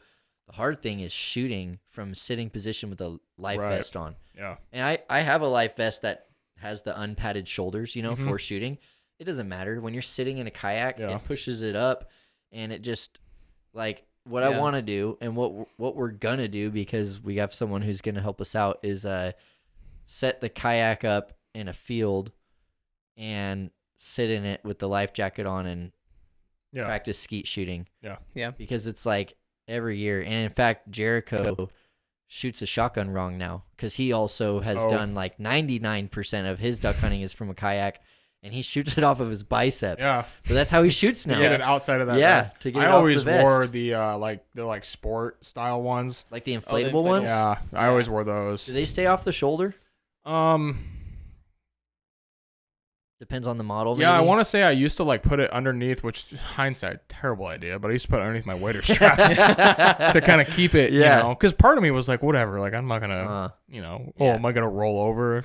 Sure. I probably am, but Yeah. at least I have it on. Yeah. Now when when I pull that cord and it Uh-huh. goes like that, is it going to Yeah. cause problems? Yeah, probably, but Yeah. at least it's out of my Clip way your for waders and say goodbye to those, right? pretty If you're in a much. current. Yeah. Oh yeah. I flipped once, and I always would wear my waders, except I think this is like the one day I didn't wear my waders and I flipped, and I was in a pretty strong current, and so what happened is I was coming around a corner in current, and I looked at my OnX map to just see where I was in the run, and then I look up and suddenly there's a log, like the ones that are touching the surface of the water. They're like just kind of like Yeah. buoyant almost. Uh-huh. And as soon as my kayak touched it, it was a split second and it's full of water. It was a sit inside kayak. And so it happened in slow motion though. So I just kind of like, as I'm in the water, I pull my legs out, grab my backpack, grab my shotgun. I didn't have my life jacket on. I was sitting on it, grab my life jacket, and then sling my arm with my shotgun that I'm holding over my kayak. And then I'm just kind of holding on to all this gear floating down the current, and I can't touch. It's too deep. And so then I Try like the heebie-jeebies. Dude, it was cold. It was cold enough that I couldn't breathe, where you're doing the... it takes the breath right out of your chest. And then I finally tiptoed, felt some gravel, and started doing the moonwalk, kind of jumping, and pulled everything up onto the shore. My phone wasn't in a phone case. It had just enough life left. I called my wife and I said, I need you to come pick me up at this bridge because I won't be able to do the full run. And then phone's a brick. And so then I just got as dry as I could, drained everything out, got to the bridge, and about 45 minutes later my wife shows up, and so sitting there shivering the whole time. That's it's you got to be careful. I did a bunch of kayak hunting for a while there. I had a spot off the river that I could access with the kayak. And I mean, I had some really fun hunts, but I also had some really dumb ideas. Like the water was up just enough that I was like, well, I'll go hunt over here, and then instead of having to paddle back through this crap, I'll just go out, I'll get in the channel, I'll come into the mouth of the bay. It's a terrible idea because I had a pack of decoys on the front of the kayak, and I got out in the current, and dude, I had such a bad panic attack. I seriously, I thought I was gonna die. Because I started going, and I turned, and when I took my first pull, it rolled this way. It rolled like this, and I was just like, and the water's powerful, dude. Yeah. It was it was like flood stage high. Yep. And I got back in, and I was like, I was dumb. You ever get raked? Like the bushes hanging in the water, you get drugged under that stuff, and to me that other than when I actually flipped, that's the most scared I was like you're inevitably heading toward brush and you cannot avoid it. Yeah, you just all right, put the paddle forward, lean my head down, and just hope that I don't hit something too big for me to poke through. And see, that's what kills people is getting hung up. They get hung up, or they get rolled over and they can't get out. Yep. That it's the willows that really kills the most people. That thing, and that's why I do private land. Shore hunt. Because I don't trust that stuff. And that's why I've loved having my boat, because it is a lot less effort and a lot safer to get to the places that I go to. Oh yeah, 100%. I still take the kayak out every once in a while, but I've been way more tame with the kayak than I was. Maybe it's just a natural part of having kids. I think it is. And thinking about dying more often than I used to. I stopped doing a lot of the dumb stuff I did about 2 years ago. Yeah, when your daughter was born. When my wife was towards the end of her pregnancy. Yeah. I was like, it's like I had a come to Jesus moment. I was like, all right, time to kind of wisen up a little bit. Yep. Stop doing the dumb stuff. Start being a little bit smarter about what you're doing. There's more than just you counting on you now. So it's a real thing. It's not something that I ever consciously decided. It's just my behavior happened. just my work life changed too. Oh, really? My work demeanor changed. Oh, yeah. Yeah, the owner of the company I work for was talking to me about it probably 6 months ago, and he was just telling me, he's like, yeah, I really noticed once you guys had your kid, you kind of, and I was like, I appreciate it, but I don't know what you're talking about, man. I'm still the degenerate, I'd like to leave early today to go to the casino guy, that, but it was a weird change that just happened that I didn't. didn't purposely do, but like internally it was like decided. I don't know. Well, don't start talking about casinos, otherwise Gage is gonna wrap this thing up and Start shaking a Yeah. little we bit. have to scratch. his 22 is just right over there. It's Fair Mountain. Yeah. We can go after this. Oh yeah, my wife gotta would go love get- that. I gotta yeah. go get panda for dinner. So Oh yeah, sweet. That's funny. Well, we've covered a lot of ground. Yeah. Before we kind of start bringing the show into a landing, I'd love to get some tips that people can take away. I mean, there's been a lot of tips in this episode, yeah. but Mhm. some more direct tips about getting ducks close. Because for me, I think for anyone, that's kind of the game of duck hunting. yeah, You got to know how to get close to them. And Yeah. so I'd like to hear some tips. First of all, you got any good decoy tips for me? yeah. I mean, I actually just really stirred the pot on TikTok. Okay. A couple days ago. All I right. was rigging up. I bought like 4 dozen new FA mallard floaters, and I was rigging them up. Nice. Yeah. And they have a rig on each end of the decoy. Uh-huh. And I was like, brought my phone up and I, posted a video. I said, you rigging the front or the back? Like, and why? Yeah. And boy, I pissed a lot of people off. By asking Really? a Because question. like the way, let's decoy tip. So this is about like how to rig your decoys, and everybody was like, well, I do half and half, or I do 60-40 or front Okay. and back. Yeah. And I'm like, why? Yeah. Why does it matter? Uh-huh.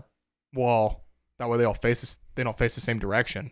And I'm like, Mm. so I went out the next day and I threw all my decoys out. They're all Yeah. rigged on the front. I just threw them out. No flow. Wind. There was some Sure. wind. Uh-huh. They were all facing different directions. So I was Yeah. like, you guys are Yeah. overthinking it. Yeah. Huh. Because I've only rigged my decoys on the front. That's ever. how we've always All of done them. it. And we've always hunted the river. We've always, Yeah. and we've never had a problem with it. But now that you say it, it kind of like makes know, me think yeah, like, yeah. wait a minute though. Yeah. Well, we're The we're current- hunting. Yeah, we're hunting current. But So we're the not hunting current. We're hunting sloughs. The thought of it There's is, some- yeah, there is some current. statistically speaking, biologically speaking, when you see a group of ducks that are all facing the same direction, Uh-huh. they're getting ready to take off. Take off. Yeah, Okay. I've heard that before.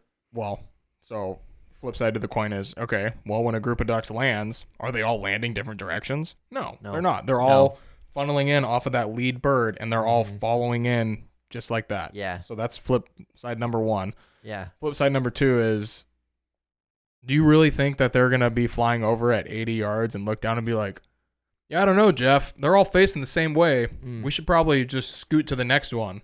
Yeah. Like, don't get me wrong. Ducks are smart.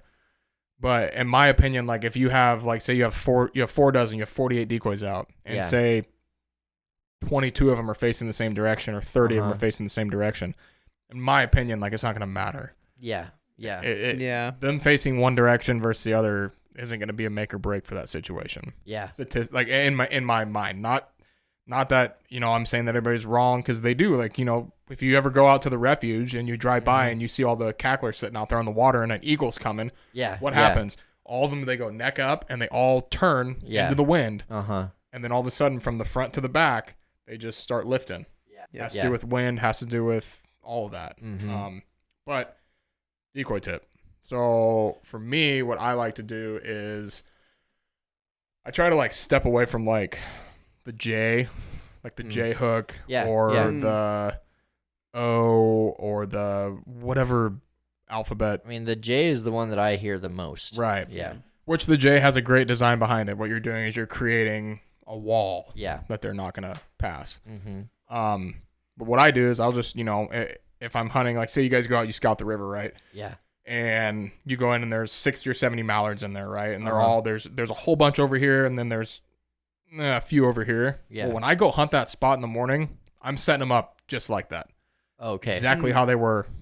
Not to the T, but So for I'm putting me- a big bunch over here and a smaller Yeah. bunch over here, and then I'll put my flippy out. Okay. Depending on the wind, if I'm going to have a crosswind, obviously I'll set it like towards the downwind side. If there's not going to be any wind, then I'll put it kind of as a, say they're going to come in off the river, they're going to funnel this way. Yeah. I'll use it as like a blocker to where they'll come in and then they'll kind of swing off of it into like a corner pocket or something. Okay. Oh, interesting. Yeah. I mean, and there's no like right or wrong way to do it. And like, I'm not saying if you use a J, you're wrong or anything like Sure. that, but like, I've always just like, I match what they're doing.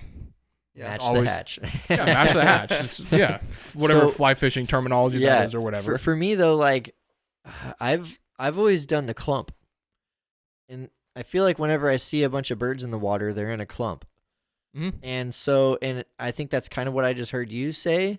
Is Yeah, I you just mean, kind of Yeah, match so what they're like, doing, but like it's the clump is how I would describe it, but I don't know how of all the things to worry about, is decoy placement that important, or do you put a mean, lot of value in it?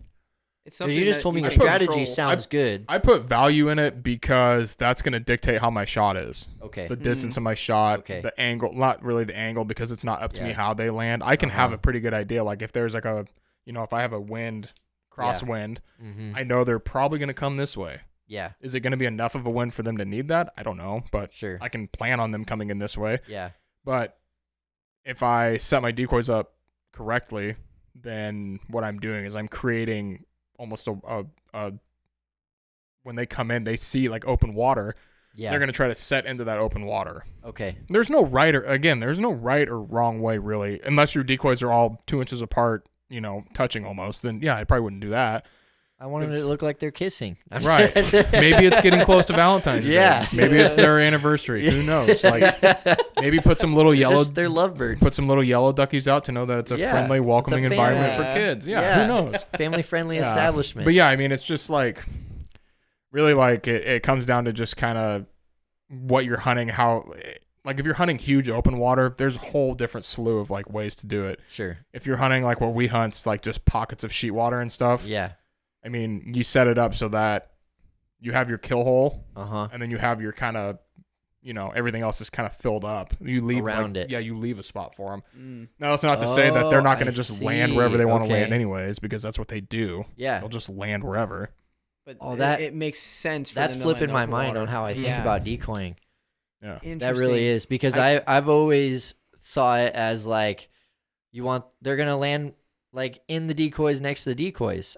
I never really thought of it the way you're putting it, of like, no, you're creating the landing You're creating like zone a shooting because you're almost- blocking all the other landing You're zones. creating a funnel. You're funneling them into a Yeah. spot.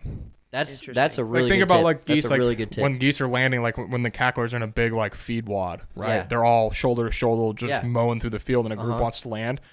They come in, they work into the wind, and then all of a sudden they do this, and they come stagnant, and then they set down because they're Yeah. sitting down, and if you watch, they're looking, they're trying to find somewhere to land Okay. because they're landing in the middle. They don't want to land on each So other. when you're hunting geese, like when we're hunting cacklers and stuff, we'll do a huge big ball of them, just a ball of like 7, 8, 10 dozen cacklers. yeah, Wow. They just into the top of them. right into the group. Yeah, I mean, you can set, a little wing over here, or, you Sure. can run a little. But the ducks aren't necessarily landing in the group together. They can't. I mean, there's Yeah. always like your, Yeah. your flukes, like, sometimes like widgeon are a great example. Like if you leave a kill hole for widgeon and you put your flippy on the edge of it, they're pretty much going to stand on, like they're going to land on your flippy. I don't know how many times I've shot my wing on my flippy because I'm, we're shooting into widgeon Yeah. or whatever, Yeah. know, and then again, the flip side of the coin is I don't know how many times I've left a kill hole and what happens, the pair of mallards lands 20 yards to the right and the pile yeah. of decoys. It's just, Interesting. Mm-hmm. This morning we had something interesting that I thought was like I wouldn't have thought that the mallards would have behaved this way, but we had a line of mallards out in front of us, kind of like parallel to me, and my cousin-in-law. Bring that up again. Yeah, was about 30 yards to my left in his shooting lane, and then we had some teal and stuff, but all of the wood ducks, all of the mallards that we had came straight into the line, like against the line, which I thought was strange. But then we had a mallard, like a drake and a hen, fly 40 yards past the line up against the bank. But we decoyed them in. Yeah. Isn't that so? Like, is that something that you've seen? I mean, I've seen a lot of weird things. Yeah. Like It's so strange. they'll do whatever they feel most comfortable with. If, like they may have seen something that they didn't like, and then like, say that the hen was the lead bird, the drake was following the hen. She kept going that way and started to go down. He's just gonna follow her. Yeah. I mean, it's so hard to. I mean, like I said earlier, you could sit here and you could pick apart the duck hunting with a fine tooth comb and Yeah. find all these Yeah. reasons why. And Mm-hmm. the real truth of it is, it's like, who knows? Yeah. Like Yeah, your next where they group are. of birds could have decoyed perfectly. Yeah. Or they could have done the same thing, or they could have landed in the trees. I mean, who, you know? Yeah, like could have seen some Like tree my birds. mallards, Yeah. So Yeah. that's really helpful on the decoy question. Next, calling tips, and you don't need to teach us how to call or anything, but just like how timid are you to call? Do you call at as soon as you see high flyers? Are you yelling at them, or are you more reserved, counting more on visual attractants? I mean, it's all super duper situational. Okay. A lot of it depends on the stage of the season we're in, depends on the weather, Mm. depends on reacting. One tip that I'll give about calling is read the birds. Mm. Watch them. Like if you've got a group of ducks flying by and you start calling, just watch the birds and watch for one bird to just like show interest and Sure. then key in on that bird. Okay. Because it doesn't take the whole flock. Yeah. It just takes one. Like, Mm. I don't know how many times I've Oh. had like a group of mallards, like 8 or 10 mallards, where you're calling at them, nothing's happening. And then all of a sudden one bird kind of like, you can almost like see it, like look over, it starts to bank a little bit. Yeah. I'll key in on that bird and I'll call to that one bird and the rest will follow. How do you key into one bird? Like you're literally trying Literally to make the just watch sound 'em. hit that one bird. I just watch that bird. You're just working with that one Yeah. bird. It's the Yeah. one that's probably the most receptive to your calling. That's what it is. Yeah. It's the one that's picking up on what I'm doing. It's liking it. It's showing interest in it. Sure. And then I'm just hoping that, and it's burned me a couple of times. Like honestly, you know, yeah, one bird shows interest. They go behind a group of trees, and then what happens? Only one bird came. Mm. But you know, Yeah. Better than no it's birds. happened multiple times where like the whole group comes. Mhm. But yeah, just key in on it and like, you know, essentially just focus all of your efforts into that bird. Okay. And you know, and then there'll be times where there's multiple birds in the group that show interest. Yeah. But really it's just like reading the room, and like if you're really like going after them and they're not showing anything, maybe back off, grab a whistle at them a little bit. Okay. You know, do a Drake whistle or Yeah. It's amazing how they can hear that sometimes. Yeah. and it's amazing how far you can hear it from. Like Yeah. when you hear Oh. them, Uh-huh. it's crazy. Yeah. Like on a clear day where there's not much wind or whatever. And they're like a straight up migrator high flyer. Yeah. Yeah. I've noticed that. Yeah. It's I heard wild. that a few times. And you Sounds got to think cool. like the wind's in their face and everything too, and you just still Yeah. hear them. Yeah. It's crazy. Yeah, I mean, a lot of the times, like stale birds, like early in the season after they've been hunted a bunch, they hate calling. Mm. And like a whistle is the way to go. Like you can get their attention with a call, but like when they're working and like, Yeah. they're just not about it. They don't like it. They don't like the flippy. You know, Oh, you pick up a wow. whistle, you know, and you all of a sudden they Mm. come around and you're like, all right, There you go. Huh. that's the answer So- for today. subtleties. So it's watching the birds. So how? I'm gonna make fun of you. How do I Oh, yeah. convince my buddy to stop calling every single time he sees a duck? I'm just kidding. I get Is that excited. you? I get excited. Oh, Yeah, it's okay. I mean- Gage likes to scream at him. Yep. Are you good? Are you a good caller? I'm definitely he's a getting new better, caller. but Cut him some slack. yeah, I'm He's not a the new caller. best. But Well, I'm working on it. Like yeah. I'm like actually working on a lot. I mean, there's My wife nothing hates wrong it. with calling at every bird you see. Mhm. Now, if none of them are being receptive and none of them are like showing interest, then it's either a you problem or they're stale problem. Mm. And obviously, like that's the only variable in And how do I tell? situational Yeah. weather. Uh-huh. Is there any weather? Is it balmy out? Is it early in the season? Have we had a big push of migrators yet? Do Is you there hear any oth- reason for them to be coming? Like, are you guys are you on the X? A lot of the times, like if we're hunting a flooded sheetwater field, we know that we're on the X. Like we Yeah. know we're right where they want to be. Yeah. Yeah. So a lot of the times, like we're not really like we'll see a group of birds and we'll just let out one like wah, wah, wah, wah, wah, Yeah. and then like you just kind of that's it. Like and Yeah. then and then you grab a whistle and you whistle at them a little bit. You get them on the corners. Yeah. But like you don't really just you don't just hammer them over and over and over again. Mhm. Yeah, I mean it's kind of just knowing that it's trying to be aware of where you're at in the season and where you're at kind of geographically speaking. Yeah. You know what I mean? And sometimes, from what we've learned, less is more. 100%. Yeah, that was a big lesson. For I sure. kind of live by that with duck hunting. Yeah. Don't get me wrong. I mean, I'm not one to say don't call at him, because like there's days where I go out with, my buddy and he's a guide, and he's got his DR85 and he calls at him a certain way, and I'm looking up and I'm like, that's a pretty big group of mallards, and he's like, yeah, and I'm like, I'm gonna call at him, and he's like, why? And I go, because watch this. And I'll just hit him and hit him and hit him, and then 5 minutes later he's like, okay, next pass, and I'm like, oh yeah. Weird. Yeah. But there's also times where I do that and he's like, I told you, and I'm like, yeah, I know. Yeah. You never know. I mean, and it could just be, I think everyone has a different personality too with how they approach the birds. Yeah, for sure. Yeah. All right, to wrap up the tips section, last question. What is more important? Hiding, movement, and being non-camouflaged, or you can look at them, but you're completely camoed up. Mm-hmm. What's your what's more valuable to you, being still or being camoed?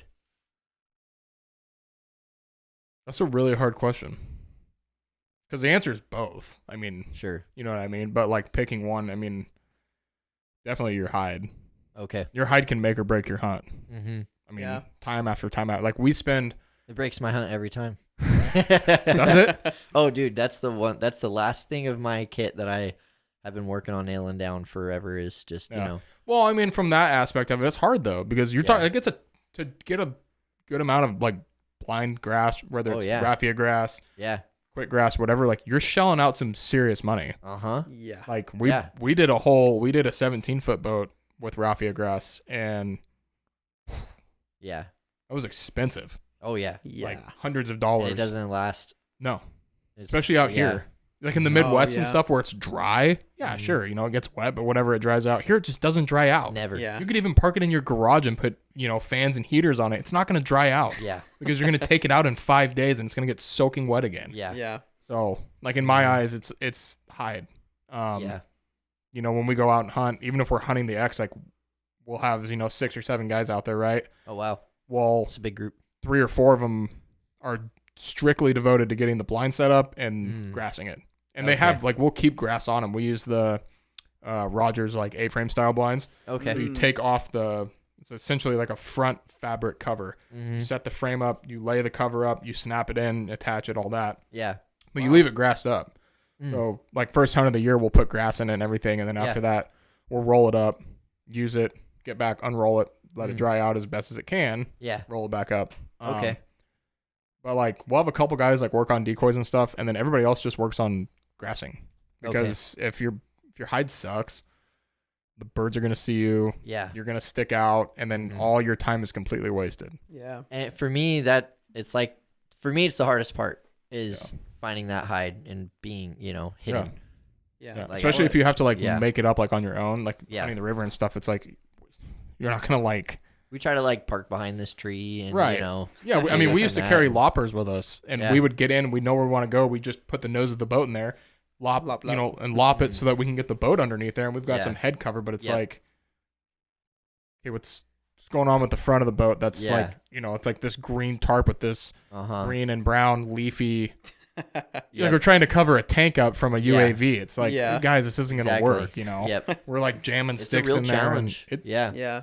I guess if you are properly hidden, you can be there's more forgiveness with movement. 100%. Yeah. Yeah, if it's visually blocked, then you can do whatever.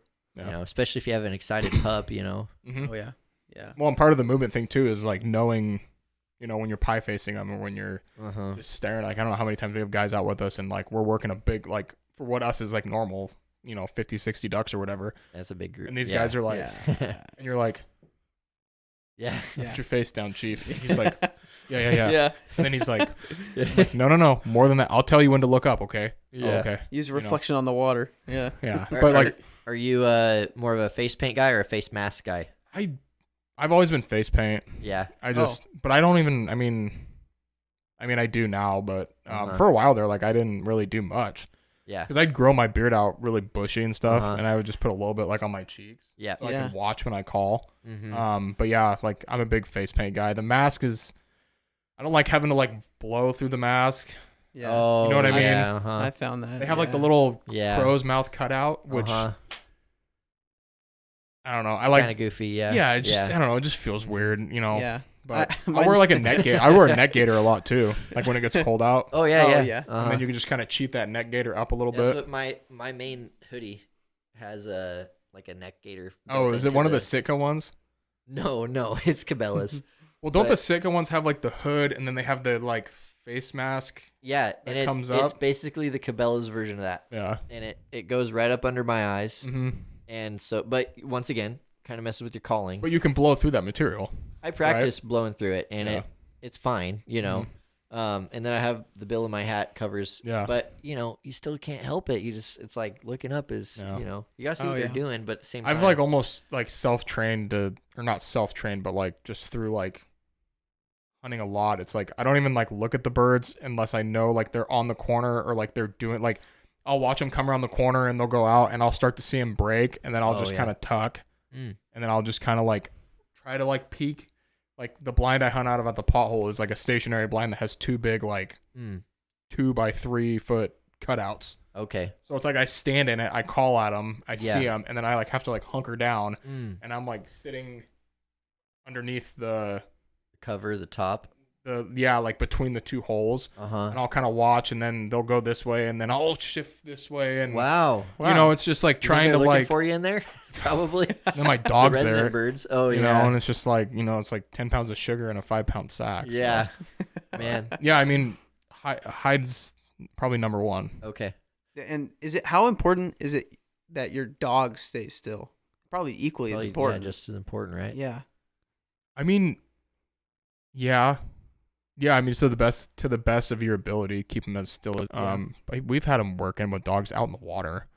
Oh, wow. Yeah, I mean, it doesn't That's happen all the thing, time, sometimes, It's just a big beaver. Yeah.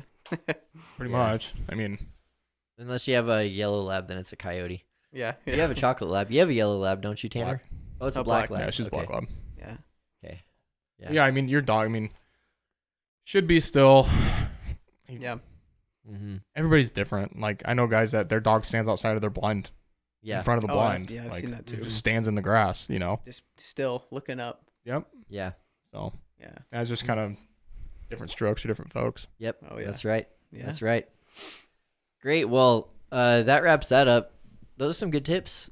Yeah. Man, thanks. Yeah, You've, thank you. You've helped me wrestle through some of my duck hunting woes. This is like a yeah, I mean, duck therapy is what this Duck was. there, yeah. I'm happy I can help too. And like, I'm trying to use like our TikTok, like the Blind Chatter TV TikTok, as Uh-huh. like a place to go to like shed a little bit of light on the like questions that I had when I was kind of learning the ropes on my own. Yeah, yeah. And because it's a cutthroat world out there. Like Oh, the yeah, waterfowl dude. world is Yeah. not hugs and kisses. No, no. It's like yeah. back alley bar fights Uh-huh. and home wrecker. I mean, it's Yeah. it's rough out there. It's kind of like the salmon fishing world, man. It's Yeah, combat. it is. Yeah, like I just Yeah. it's so Well, plus- weird. But on the other hand, a lot of people do some stupid crap, you know, Oh, I like know. setting up across the, like right out in the open, right in front of someone who's already set up, or Yeah, I mean, a kinda lot of stuff. it's Yeah. self-inflicted wounds, Mm. but then it's also the guys that are like pouring salt on them Yeah. and making Yeah. it worse. And like not a saint by any means. I've Uh-huh. had my fair share of, making situations worse, saying things that shouldn't be said, Mm. getting banned from pages, muted for Oh, yeah. the things I've said, but it's just Uh-huh. like it's so bad now. Like Yeah. I don't do Mm. it anymore. Like if I see anything, like I may make a comment, but I try to keep it pretty Mm. PG, not be Sure. a jerk about it. Yeah. But like We have a kid now. yeah, and everything's permanent on Facebook Yep. and the internet. It's wild. Never goes away. Anyways, yeah. So yeah, I mean, I try to do my best now, and it's a rough go. So I mean, if I can Mhm. give everybody a little bit of help and a fair shake, I mean, Sure. Yeah. it doesn't hurt me at all. Mm-hmm. All us newbies appreciate that. It's- I want everybody to enjoy it, and like if guys Yeah. have fun with it and they enjoy it, they're gonna keep doing it. And Mm-hmm. like duck hunter numbers are so down. Like Yeah. Yeah. and Well, I feel like things are different in the PNW Because you know we read about that a lot, and it's true for sure. We didn't even that, make it on Delta's count. Really? Delta did an overall duck hunter count. They didn't even include Oregon or Washington. Dude, we They include California, Idaho, have so many Montana. new hunters in the PNW. It's like that's what I'm saying. It's like the Pacific Northwest is so slept on waterfowl hunting. Like, what TV shows out there for waterfowl hunting in the Northwest? Like on YouTube or anything? Blind Chatter TV. Nothing. There's literally nothing. Like the only thing that's out there is like the Flyway from Strand. Which. But is that even on TV? It's like social media and YouTube, right? Mm-hmm. Yeah. There's not. I mean, TV. I guess not really TV anymore. I mean, I don't watch. We're not TV. gonna get a Netflix show, right? But yeah, I mean, it's like there's that, and then like really like there's a couple other like small channels, but like I mean, yeah, I mean there's a good amount of small channels, but they don't get much love because it's like, you know. But that's why we started this podcast, Oregon First Hunting and Fishing, because like. You can watch whitetail videos till you're dead. I know. And you'll never watch all of them, but it's like going into Sportsman's Warehouse. Yeah. You want a whitetail decoy? Sportsman's Warehouse in Salem's place to go. Yeah. You need a new waterfowl blind? Yeah, you better order it online. They sell mojos too. Yeah. And I told them straight up front. I literally asked for the store manager. Oh yeah. And I said, "Why are you guys selling mojos?" And they go, "What's a mojo?" And I go, "Okay, well, mojo's a electric duck decoy. Can't use them in Oregon." Yeah. Oh. Yeah. I go, "So why do you guys have them? Why are they on the middle shelf?" Dude, they're at Cabela's Well, too. it's just because that's what gets sent to us to stock. And I go, "Okay, well, you're enabling people to buy it by it being in the store. You're leading the naive to believe that they can use that. In turn, they're getting a wildlife violation for it. Do you see where I'm at with this?" And they're just like, "I don't control what goes on the shelves." And I'm like, "You're the store manager. Of course you control what goes on the shelves." Yeah. But it's just a fight I'm not going to fight. Yeah, no, Jericho and I talk about that a lot because we see them at all the big box stores. You know, whether it's the Mojos or just any other kind of motorized decoy. It's like, can't use those here. I don't know why you sell them here. When in doubt, I just go to Rogers or Bi-Mart. Dude, Bi-Mart is the secret weapon. Seriously, though, Rogers, like I ordered those mallard decoys that were shipped to my house, and from the time I ordered them to the time they were on my door was 3 days. And they're dealing FA. Right, you said they were FA, and then I got a set of Rogers waders. They were there in like 2 days from Missouri, and that's cool. Like I mean, I could order them on a final Wednesday. Approach is like, you know, that's our side of the world. It is like that's cool that they're dealing their stuff. Yeah, I like that. Yeah, wow, I didn't know that. That's really cool. Yeah, that's kind of part of the reason we kind of hang with FA is because it's kind of like a piece of us. Exactly. Plus, like the dude that we work with, Mario's the man. Like, you need anything, he makes it happen. Oh, that's cool. So. Yeah. There we go. No, I love like the rising industry of hunt. I mean, Dave Smith decoys. Yep. They're huge now. They I don't know how long they've been huge, but now they're like nationally, you know. Yeah. Well, they started in 99.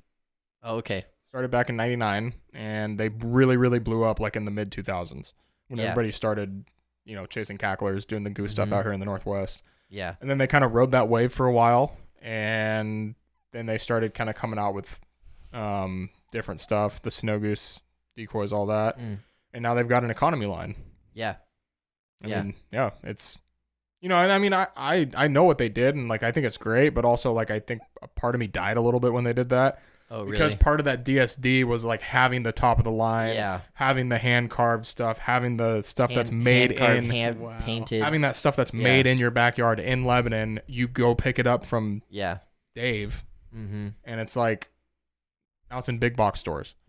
Not all of it, right? Obviously, like the Maxima lines and stuff you can get through Rogers and Sportsman's and stuff, but like all the custom hand carved decoys are still going through there. But yeah. Well, as long as I've known Heavy Shot, they've been in big box stores, you know, and that's another awesome local company. Like, you know, I didn't know they weren't anymore. Moving to Missouri, got bought out. Oh, when did that happen? Wow. Probably 4 months ago, 6 months ago. Jeez. Wow. Okay. So they're packing up from Sweet Home and going to. Yeah, they've always been in Sweet Home. Man, going to Missouri. That's crazy. And I just started using it. Dang it. Yeah, I've been using them faithfully for a while. But anyway, well, let's take this in for a landing, huh? Okay. This is our final approach. Common. Oh no, that was lame. That was cheesy. I like That it. was bad. So am I wearing an FA hat? you I are. am. Yeah, that's why. I have a pintail hat, a rope hat that has a pintail on it. Oh, I thought I wore it yeah. tonight. Yeah, you've been wearing the Those are FA cool. hat this whole time. So we asked this question at the end of every show. What is your spiritual connection to your life in the outdoors? I looked this over when you gave me the show notes, and it's a hard thing to like kind of put in words. Mm. I don't have a super religious background. Mm. But in my eyes, like, it's always been a way of life, and like you guys have killed deer, right? Yeah. So even if you're not like religious, Mm-hmm. there's this weird when you get up to the animal. There's this Yeah. weird like kind of just this like overwhelming feeling that it's Yeah. like, oh, like I just Yeah. killed this Yeah. to like feed me. Like what kind of Yeah. animal am I? But like I've always been a firm believer that like, the Lord put all this stuff out here for us to, I guess, enjoy the bounty of. Mm. Fair chase, Mm. chase, get the bounty, feed you with the best stuff that you can get. Mm-hmm. And I mean, there's also like, like I said, like, it's just one of those things that like, it's hard to kind of put into words to it because I don't think I think I lack that. I lack that religious background to be able to kind of put it into words. Sure. But it's definitely a weird, like I get emotional like when I kill, like not when I killed, like this sounds bad, but like I don't get emotional when I kill ducks. Uh-huh. But like when I killed my deer this year, like Yeah. I got emotional about it. It's weird. Yeah. Like I'm a grown man Mm-hmm. feeding my family, but it's Yeah. like, it kind of like, and I saw this TikTok that was like, you're the first like human to like touch this thing. Yeah. And it just yeah. like, Yeah. I don't know. I like saw that and it like just beat me up for a couple days. And I'm like, ugh, Mhm. it's weird. Yeah. But Yeah. yeah, I mean, I just think that, it's, a blessing to be able to go out and chase the healthiest meat, be able to feed your family with the healthiest stuff that's out there. Yeah. You know? Yeah. And for me, like what I'm hearing you say and what I also sense is like this deeper connection than you can understand until you've experienced it. Yeah. Like, to talk about the deer example and how, yeah, it's a good point. In most cases, unless it has a collar on, you're the only person who's ever touched that deer. Mm-hmm. Depending on where you hunt, sometimes you're the only person that deer has seen. Yeah. But even if that's not the case, like it's a wild animal. It's a part of the environment that we as human beings have stewarded to this point to have the deer populations we have. Because we're all aware of how dire things were, Right. in the late 1800s and the early 1900s of where we've come now as the North American model of wildlife conservation and how we care about having these animals around. Yeah. But then on a individual basis where like we as consumers need to eat food, and some of the food that we eat is meat. But every time we eat meat, we are directly responsible for the life of that animal. Yeah. And that's missing when you're at the grocery store. Yeah. Or at a restaurant. It's still there, you're just not aware of it. Right. But then when you have pulled the trigger on a deer and then you walk up and you touch it, there is a spiritual aspect to that, And what I mean is like who you are as a human is participating in this system of eating meat. Yeah. Like I love the fact that every ancient culture invented bows independently from each other. Right. And they're all the same. They're like, all the same. it's just like you can't reinvent the wheel. It's like Yep. they're all the same. Independent of each other. Completely separated geography, cultures that have never interacted, created bows, invented bows. Because we are creatures on the landscape, And that's one of the things for me that's like a big, to talk about the deeper connection with the outdoors.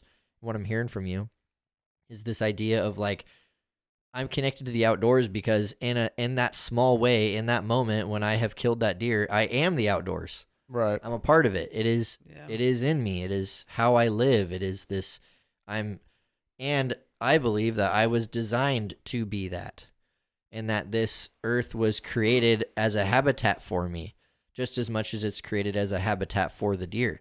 Now, the difference is I have a responsibility to steward it and to take care of it. You know, the deer is a product of that stewardship. Right. And so it like brings up all these deep emotions of survival, so, you know, self-sustaining for yourself, providing for your family. That's a huge thing. That's like a need that we have, you know. There's the individual connection with the animal that you have chosen to take its life, and, you know, you owe your life to it now. Your body's going to be made out of the meat of this animal that you've killed. Yeah. And then the other thing is like you're tapping into your human identity as a creature created on this earth is to partake in this system, you know? And so I think for me, as I've reflected on it, that's the reason why it's so powerful. That's why I get emotional when I kill something, because it's like, this is it. This is all of our work culminated, all the work hard work as a species, work as, you know, through generations, but also work as me as a person who have dedicated a portion of my year to pursuing a deer, you know? It's like that thankfulness too, though. Like, it's like overriding of like, it's like that, you know, you get to it and you're like, all right, feed my family for, you know, X amount of time, all this meat, try to, you know, you try to save all of it you can, especially like, you know, even if you think about like your shot placement, you try to make the best shot you can because you don't want to spoil any of the meat. Yeah. You know, because then you're wasting, like, then you're essentially wasting part of this animal's life. Yeah. You know, and it's a weird, like, you know, and like my wife's asked me, she's like, do you feel that way about like ducks and stuff? And I'm like, kind of taken back from it because it's like, I do, but I don't feel it on that level. It's not as pungent. It's not as poignant. Like, you know what I mean? Yeah. Like, it's kind of like it like I definitely feel it, but it's not like the severity of it. You know what I mean? Yeah. I wonder if there's like a scale of like the amount of food you get from something to the feeling of. Yeah, like is that the correlation? Like if I killed an elephant, would I just break down into shambles? Yeah. You know what I mean? Like would I just melt into this pool of Tanner tears? Like, you know what I mean? That's funny. I don't know. Well, maybe not, but who knows? Well, I don't know. Back in the day, like Indians and tribes like that, when you killed a deer, it would sustain your tribe. And that would be like a feast. And you'd be, I took this deer, so now my name is Deerfoot or something. Right, yeah, you get some, Deerhoof, right? Yeah. So big buck down. I mean, it all started like when I was a kid too. Like, you know, I started hunting like as soon as I could at like I think it was like 11. You could do like a mentor tag or whatever. But it's always just been like instilled in me that like if you're gonna hunt, like your job is to make sure that you can ethically and quickly, take care of this animal. Don't make it suffer, and be thankful for it. Like from the get-go, like every time I've ever had one, like the first thing I do is I'll walk up to it, you know, put your hand on it and just kind of take a deep breath and give thanks and just like kind of like come full circle with everything. Like you've done everything up to this point. Yeah. Give thanks and take care of it from here on out. Yeah. You know, and just, I don't know. It's a weird, it's a weird thing. Like I saw that question and I was like, I don't know how many, like I even thought about it on the way up here. I'm like, how do I even answer that? Yeah. You know, it's just a weird, like, can't really, you know, put it into words to somebody that doesn't feel it. Yeah. But also like talking to a bunch of people that probably, you know, can understand it. So and every single guy that goes out in the woods and do what we do has that same feeling or has some type of feeling of spirituality when they're out in the woods. Yeah. And the ones that don't abuse it. Yeah. The ones that don't. The ones that don't aren't in it for the right reasons. Yeah. I have yet to really meet like any surmountable people in this field. I'll be straight up. The ones that I've met that don't relate to that at all they're all poachers. Yeah. Like I was going to say the ones that I know have done stuff that. You know? And so, yeah. Well, man, that was awesome. Yeah. Yeah. I love connection on that level. So Tanner, I want people to know where to find you, hear more about what you're doing and where where can they look you up? So you can find me on Instagram at blind_chatter. That's our Instagram page. Try to post kind of what we're up to, hunts, little shorts, stuff like that on it. You can find our podcast on Spotify, Apple, all the random places you can find a podcast now. We're pretty much on it. And then we've got a Facebook page, but Facebook is kind of inactive. And then I just started up a TikTok page a couple weeks ago, trying to kind of get that grown up, because I think it's going to be where I kind of spend a lot of my time. Sweet. Just because it seems to be the most popular platform. Careful with your keywords, because I tried TikTok and I used the word hunting, and they canceled me. Awesome. Well, and I'll say to anyone listening, you should really check out his podcast and his content. If you're listening to our podcast, because we're based in Oregon and we do Oregon stuff, like Tanner has people on that are from outside of Oregon and that talk about outside of Oregon stuff, but he lives here in the Willamette Valley and he hunts here, and he has a lot of guests on that are Oregon people. So, and if you guys are veteran, active duty, anything like that, we are doing our second annual Willamette Valley Veterans Hunt. It's going to take place down in Corvallis and stuff. So, sweet. Awesome. Cool. What weekend is that? That's going to be January 31st. So it's the actual Veterans Hunting Day. Because it's the one day after our season, right? Or 2 days after our season or something like that. I think it's something like that. January 30th, I think it is, because I think duck season ends a little bit early. Isn't it 28th? Yeah, I know that the veteran hunt is like just right after so season. The 31st, and our season will end on the 25th, so it's the following weekend. So it's a whole week later. Yeah, it's a week later. So, okay. But yeah, that's going to take place down in Corvallis, and then for any of you guys that are listening, like in the Roseburg area, we are starting to work with a different group down there that's going to try to get a few spots opened up to take a bunch of guys out.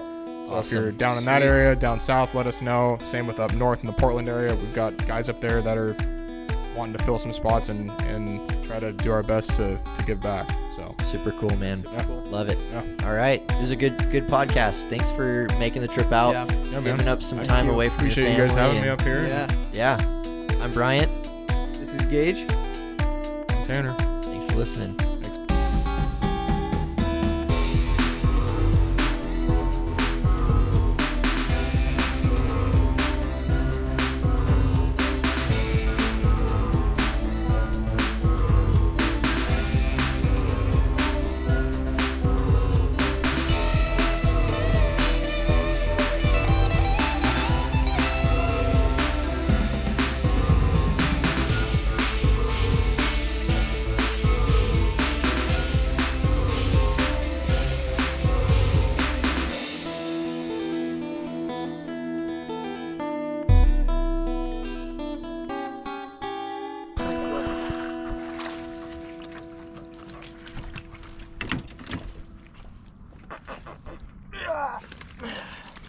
Holy crap, dude. First goose.